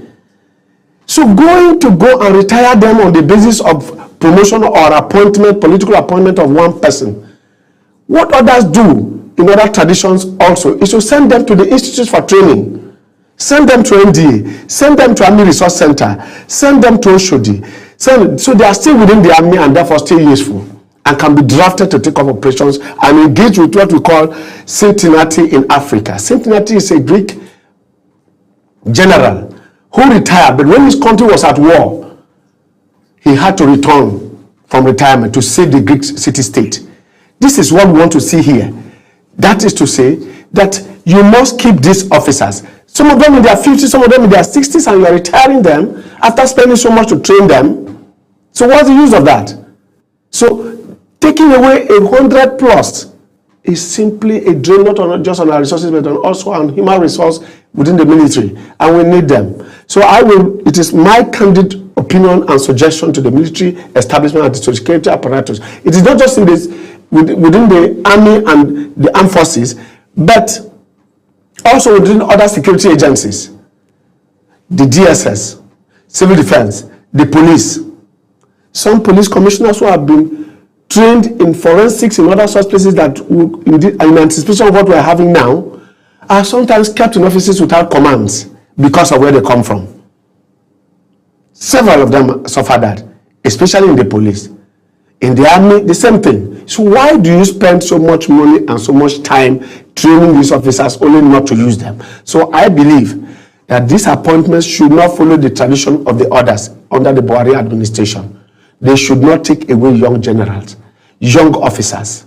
Some of them retire even as colonels, who have been well trained in and out of this country to take care of our security situation. The entire Nigerian army put together is up to 500,000. To police on government spaces in Nigeria in a time of crisis like this, you are not even recruiting. You are not recruiting. The police, the same. We don't have up to 800,000. We are talking about 800, not up to 300,000 policemen in Nigeria. Then half of them, including the army and the DSS, are now following politically exposed persons, ministers, senators. They are following ministers of state, governors, their aides. The commissioner in the state is looking for police protection, and then there are places that are ungoverned, and then you expect the highest form of security, and then you are retiring them forcefully and telling them that because their junior has been appointed to this position, they have to lose their stay in the army. And they are forced to retire voluntarily in quote, because that's no longer voluntary. You are being asked to forcefully go because your junior has been made that. Why wouldn't you move them away from command structures rather than give them for them to continue training young men while you are recruiting? Is it that we can't pay? We are busy talking state police and we cannot even recruit into our own main police to police us. But do you think this retirement have implication in a country such as this that is being faced with a lot of security challenges? Heavy implications of negative dimensions. Like I said, you're going to keep them idle.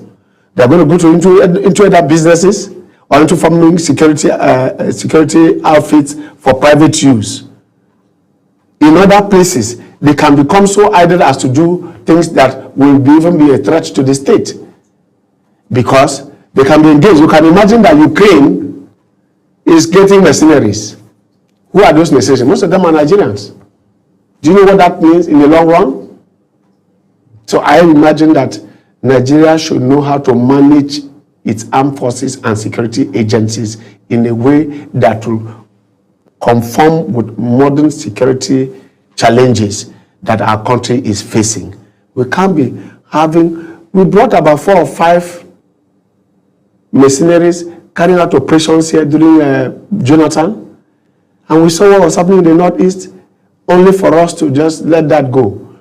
If we can bring technology to bring out, only recently the Chinese collaborated with our military to rescue their kidnapped citizens.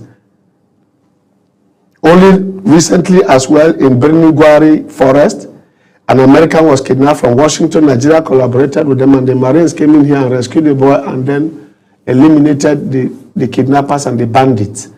Why are we not ready to engage in that type of collaboration, in that kind of synergy with others?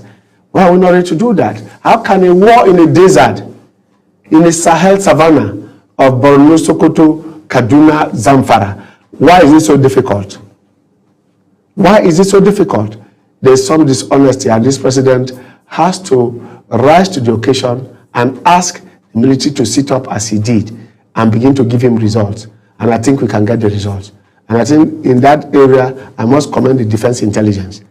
They have sufficiently busted a lot of the rings and all the cells of most of these terrorist organizations within Nigeria that we are now resorting to banditry.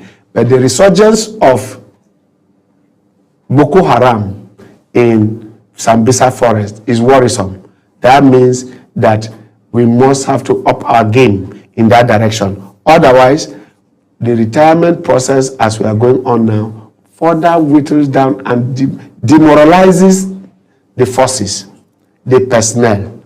And of course, talking about their welfare as well is something that Nigeria must look up to, because moving around with young officers does not give us the encouragement that their sacrifices are appreciated and will be rewarded. It is not when they die that you go and talk to their widows. They can be saved with good equipment, with good morale boosting welfare packages. And of course, we must have to take it home that our military have made excessive sacrifices, that asking them to go the way we are doing now does not encourage a force that we can use to face the present challenges of our country. For me, therefore, 2 things that must be taken away from here. One, that they should not allow this appointment to take away the good number of our quality officers who are still in service. They must have a way of keeping them in the institutions, in the military institution for training. They can even become lecturers in universities.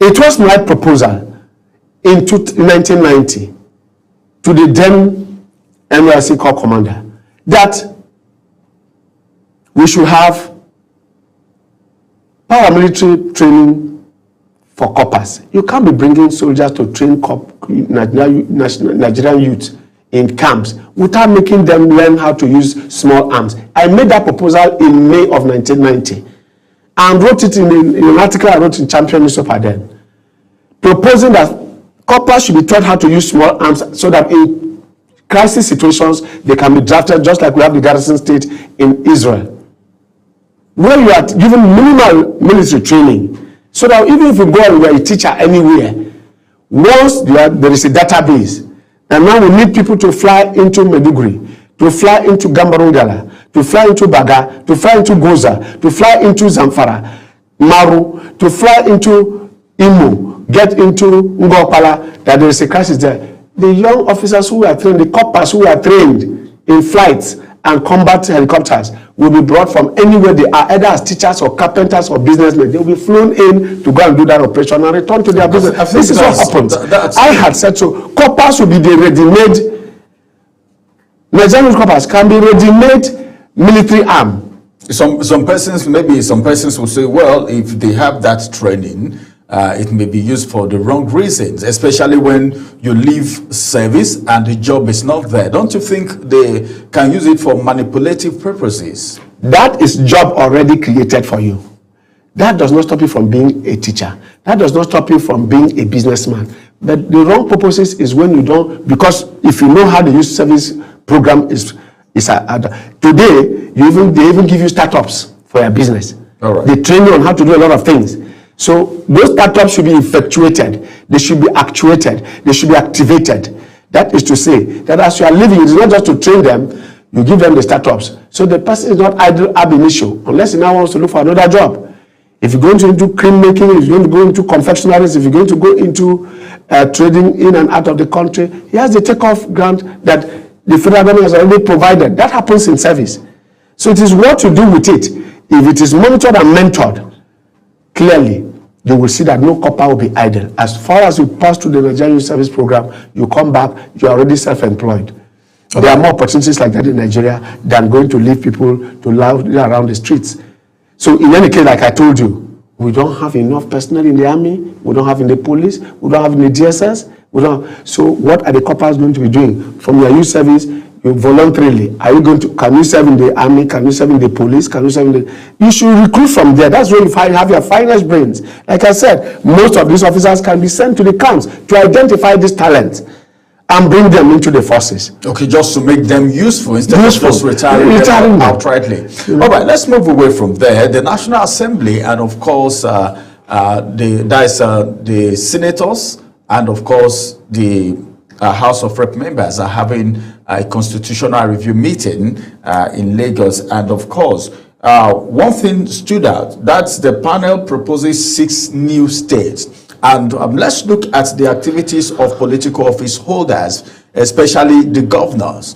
One, we're talking about creation of 6 new states here that's been proposed, even though that of the Southeast is already there to get 1 state additional so that they can also have 5 states like other regions. That's, by the way, the activities of people who govern these states, the politicians who govern these states. Take, for instance, the money is being released or realized from the subsidy that was being removed, which go down to the governors. Nigerian people seems not to be seeing the impact of that money generated from the subsidy, the money recovered from the subsidy that was removed. Now, what do you think, okay, about the creation of these states, especially when it has to do with the actors, these politicians who are the leaders of the state, as it has to do with resources?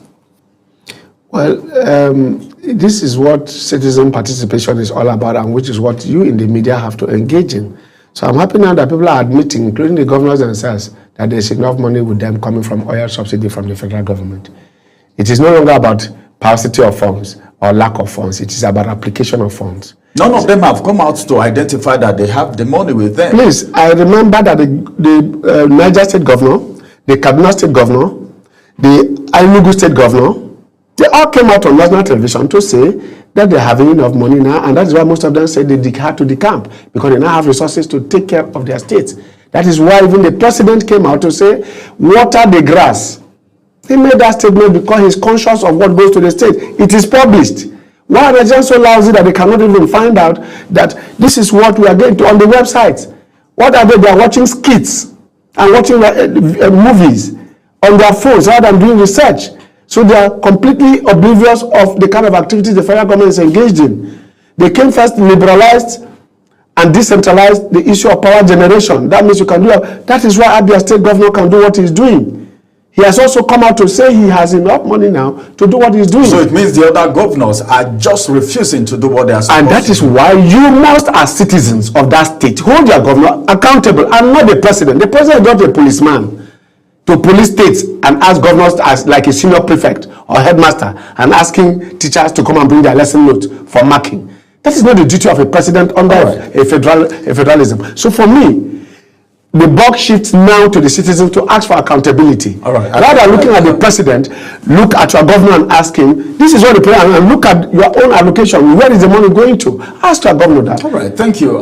Thank you, Honorable, for joining us. This is the much time will allow us today. I would have loved us to talk more, but we hope to have you in the studio some other time so that we can still look at the political space, because there is so much to talk about. Many thanks for joining us this morning on the program. Thank you. The 6 states they are proposing is 1 per zone.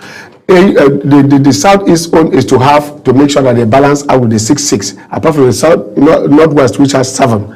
Now the intent is now that after the one they should have this. But let me say that Ogoja State has to be created because it's the only province in South that has not been made a state. So whatever they are doing, that should come in there. Thank you. It's very important to note that. All right, it's very important to note that. Well, let's see how all of this is going to end. This is the size of the first conversation this morning. Global Morning continues after this time. Stay with us.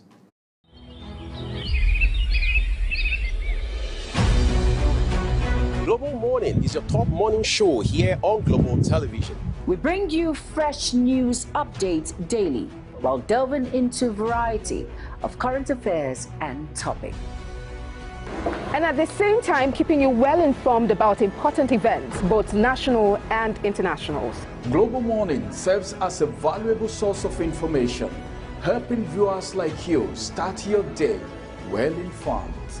Stay connected from Monday through Sunday to a wide range of latest news making rounds on Global Morning. We're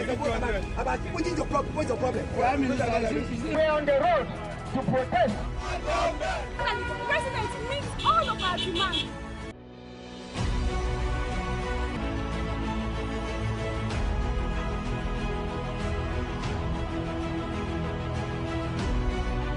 This is Global Morning.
Morning is your top morning show here on Global Television. We bring you fresh news updates daily while delving into a variety of current affairs and topics.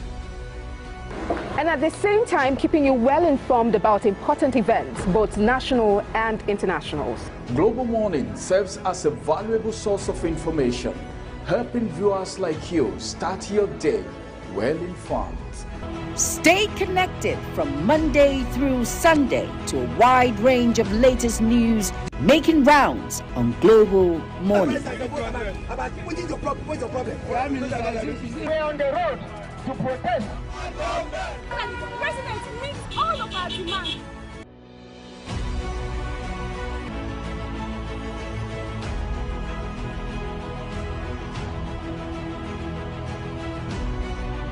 This is Global Morning.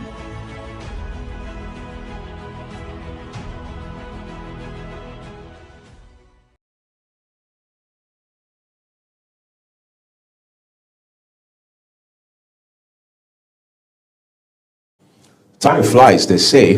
Just a matter of days away for the governor of Edo State, Monday Okpebholo, to have marked 1 year in office. These last 11 months thereabouts have also given people of the state, even those beyond the states, the opportunity to look at where he picked up the state from once his predecessor, former Governor Godwin Obaseki, left office. And what he has done the last 11 months, whether in the area of the economy of the state or as they call it, the local economy, infrastructure, and just ensuring that the people of the state, regardless of their social class, feel the impact of governance. That in itself has become basis for debates between the ruling party, the All Progressives Congress in the state, and the lead opposition party, the People's Democratic Party, many of whose members, some people believe, have not healed from the 2024 election. However, that matter has been laid to rest by the Supreme Court, so we are not revisiting it. However, going forward, we're also using this medium to look at what has been done in Edo State under the leadership of Senator Monday Okpebholo the last 11 months, using that to gauge his 1 year in office. I'm joined this morning by a member of the party and someone who has come to believe in the governor's ability to provide forward-thinking governance so much. Comrade Haruna Brahimo. He wants me to call him High Chief, but we're not doing that on the program this morning. Brahimo, as always, it's a pleasure to have you in the program. Thank you so much, Uye. All right, let's begin with, you and I were here talking quite a number of times before the election last year. Yeah. Of course, you were on the ground all through that period, campaign, the election day proper, and all of that. But today, we have moved from that phase. It's 11 months into the governance of Edo State under the leadership of Senator Monday Okpebholo. In a few days, it will be 1 year in office. In Nigeria, 1 year in office is a big landmark, a milestone for most governors. Absolutely. In the case of Edo State governor, what is worth celebrating?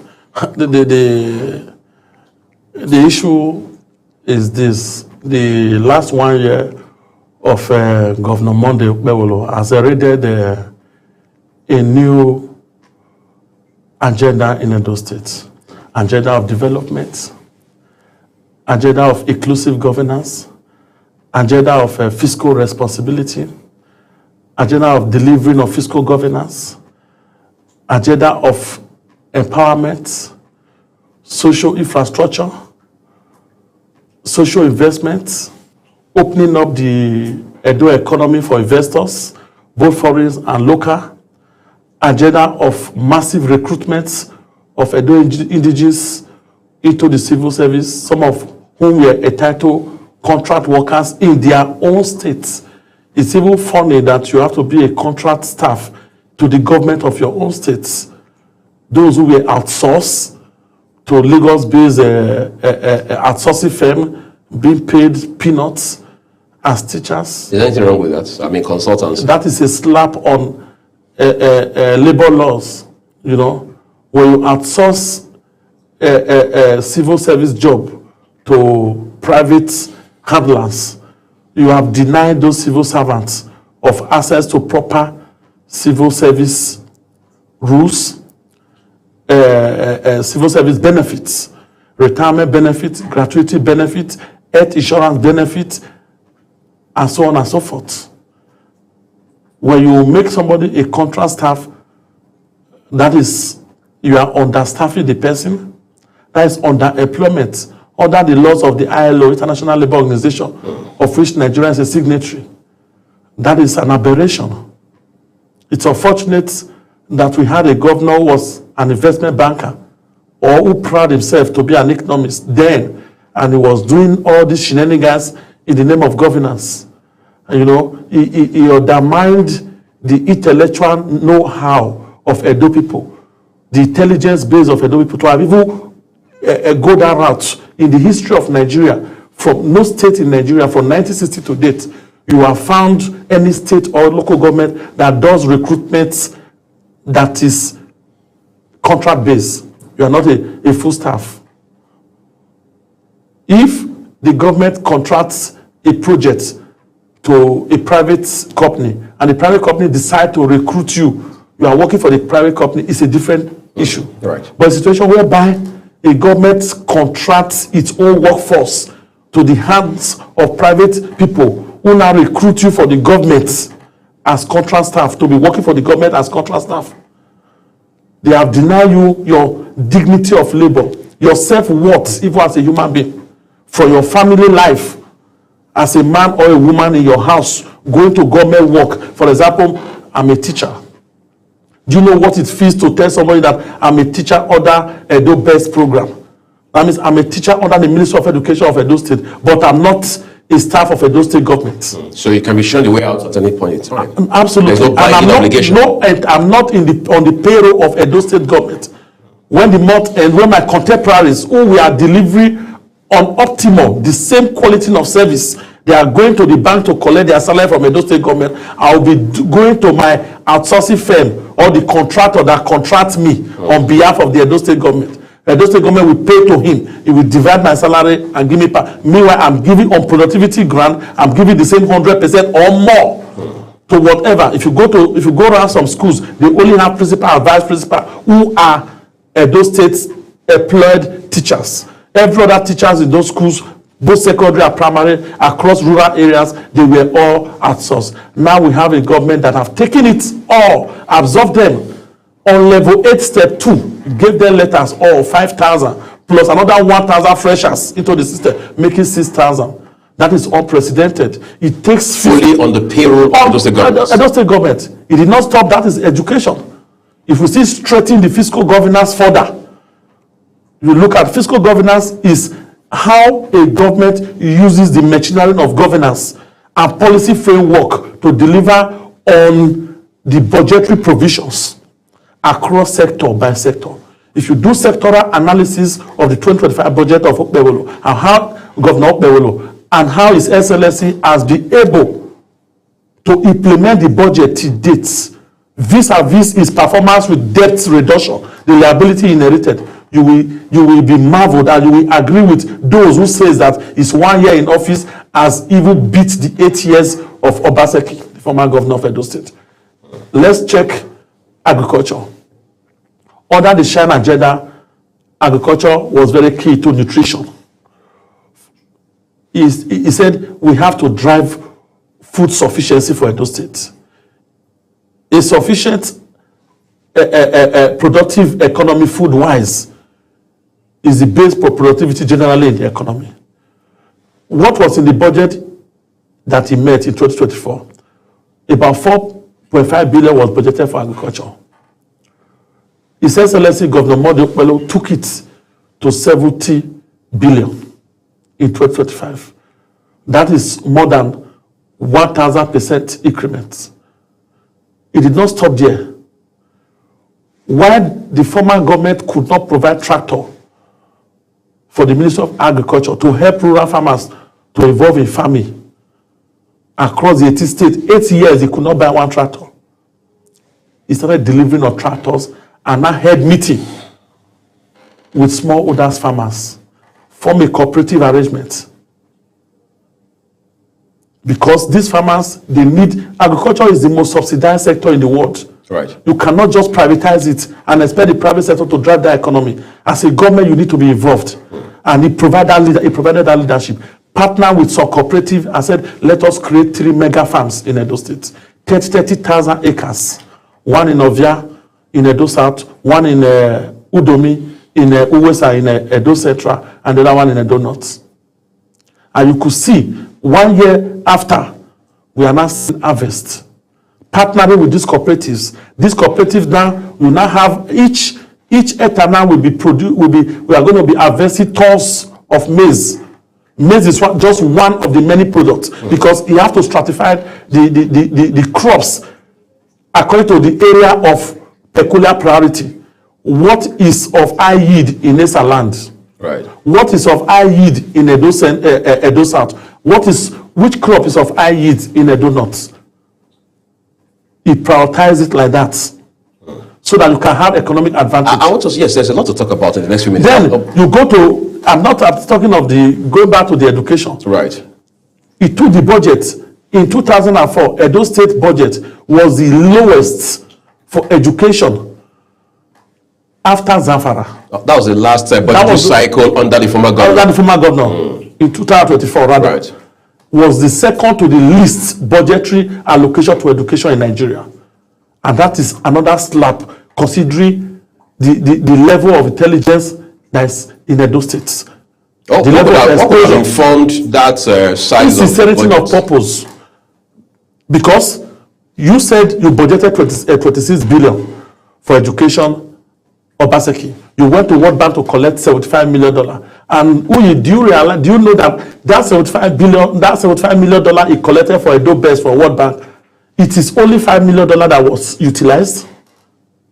Till tomorrow, nobody, as we are coming to that, thank God the probe, the gradual investigation is going on. I told you it's going to be gradual. You understand? Now, this government is coming to increase that budget. The probe is by the Asset Verification Committee, by the way, isn't it? Of course, Asset Verification Committee has submitted their report, and the House of Assembly, the government have directed the House of Assembly to investigate. At least we start with the hotel, the Radisson Blue Hotel, that we were cheated out. Another case, I told you on this program that, right. And you were maybe you didn't believe exactly, you know, and the MOA issue. So let me still continue with. Is former Governor Obaseki on that probe in Edo State? Let's be categorical. Is he on that probe? It's under recovery. We are recovering our asset from him. Is the former governor being probed? I said we are recovering asset because most of these programs and properties and investment, they have people that are running them. So we are not dealing with Obaseki that he used process to execute all these projects. And these projects, they are not invisible. They are still being invited. Of course, they are cooperating very well, like the Radisson Blue Hotel, where you have to invest Edo State 22.5 billion, and you now sold the investment to Taburi company at 10 billion. And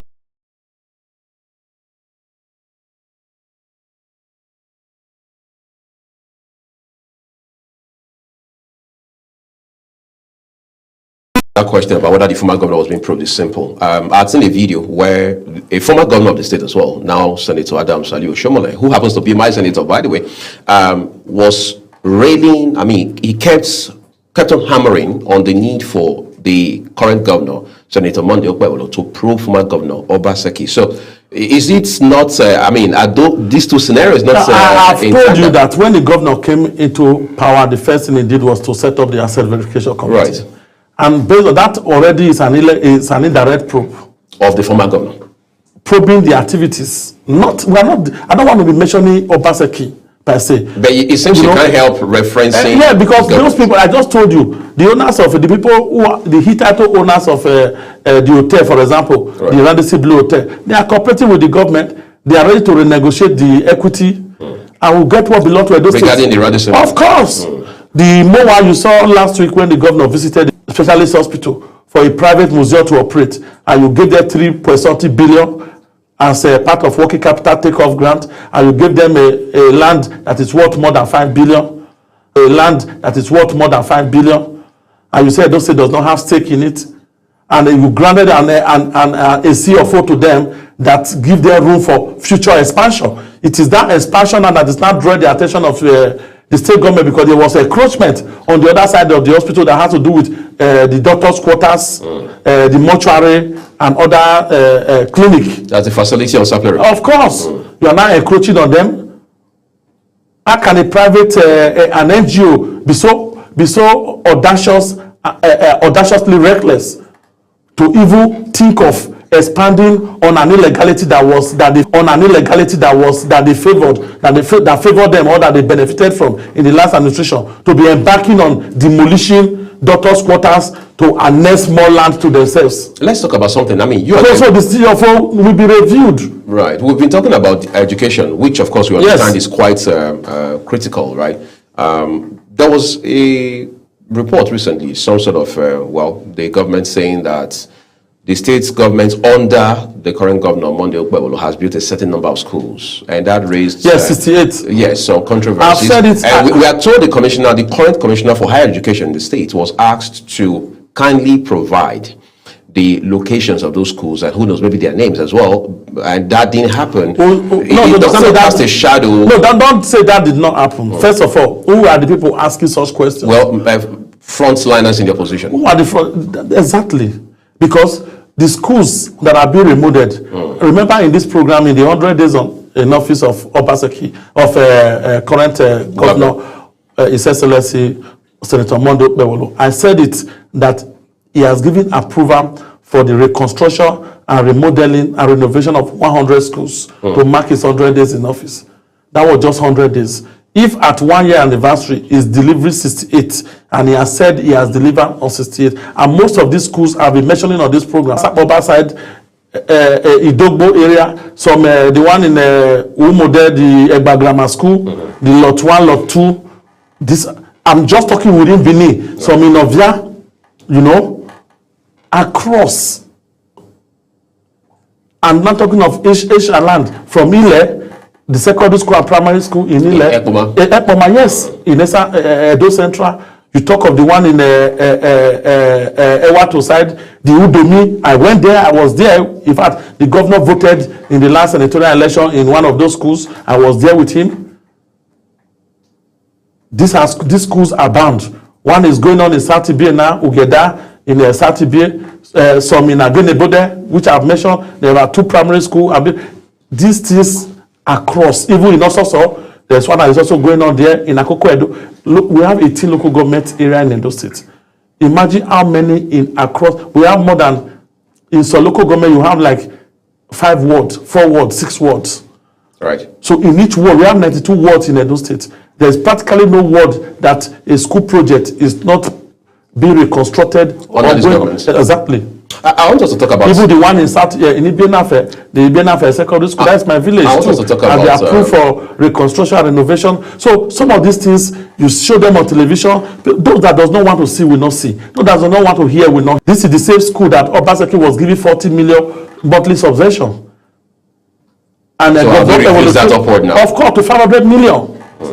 That is monthly recurrent subvention, not capital subvention. All right, let's talk about something. How? When is the highest borrower in the history of Edo State? From 1991, when Edo State was created, to these days, Obaseki administration was the highest borrower of external and domestic debt.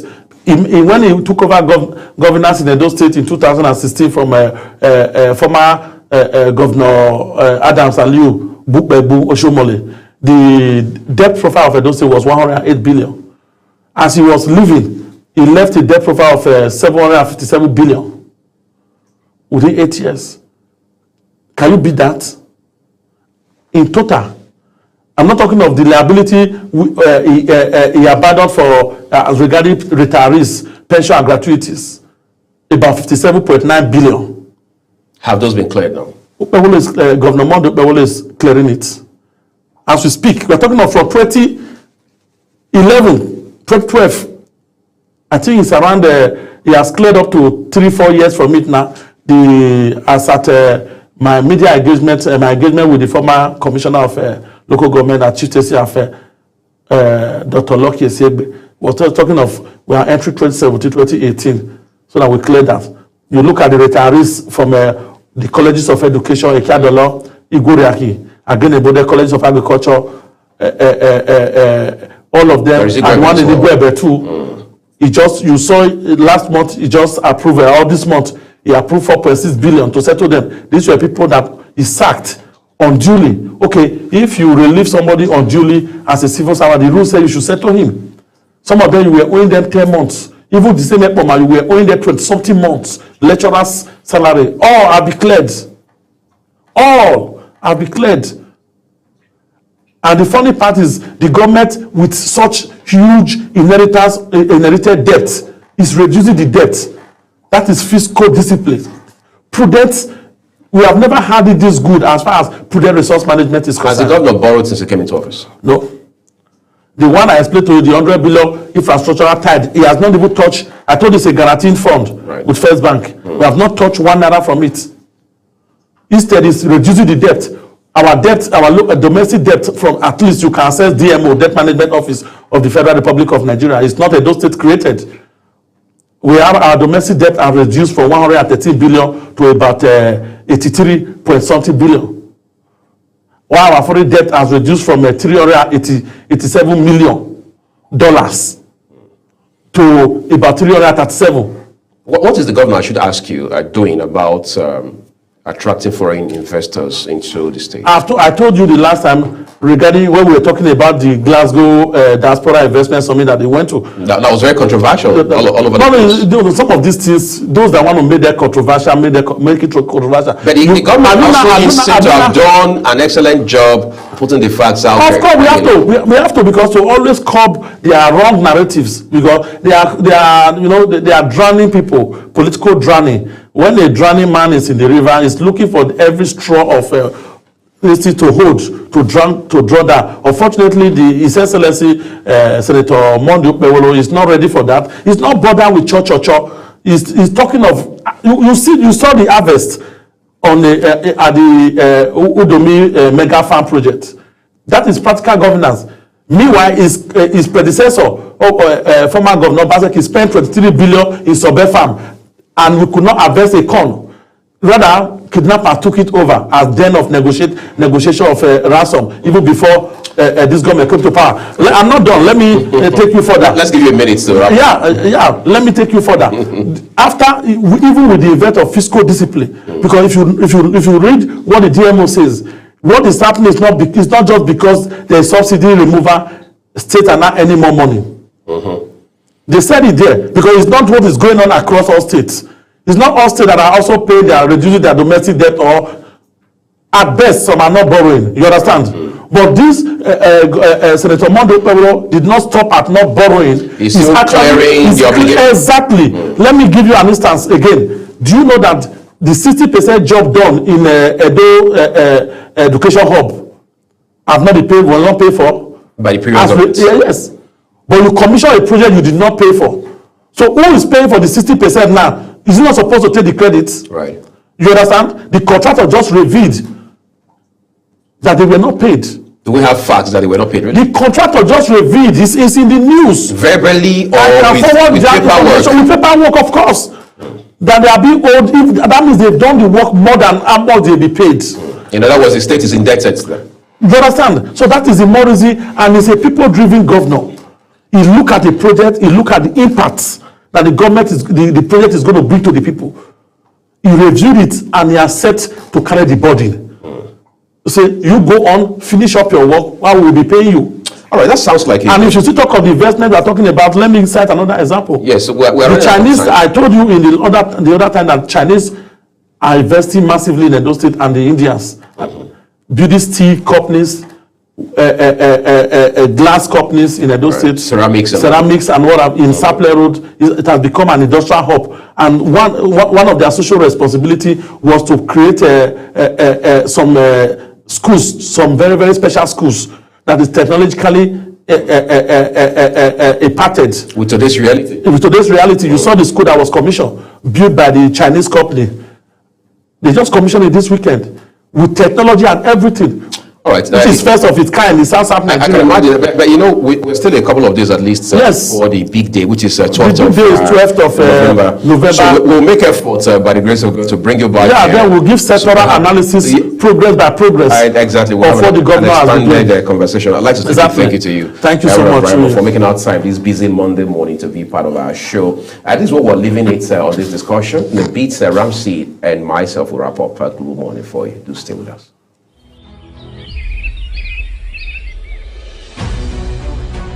Global Morning is your top morning show here on Global Television. We bring you fresh news updates daily while delving into a variety of current affairs and topics. And at the same time, keeping you well informed about important events, both national and internationals. Global Morning serves as a valuable source of information, helping viewers like you start your day well informed. Stay connected from Monday through Sunday to a wide range of latest news making rounds on Global Morning. We're on the road to protest. And the president meets all of our demands.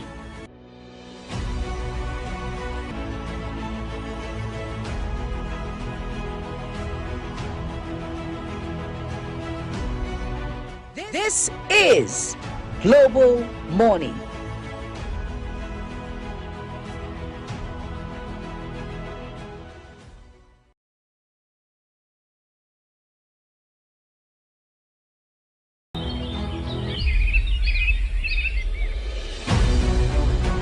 Global Morning is your top morning show here on Global Television. We bring you fresh news updates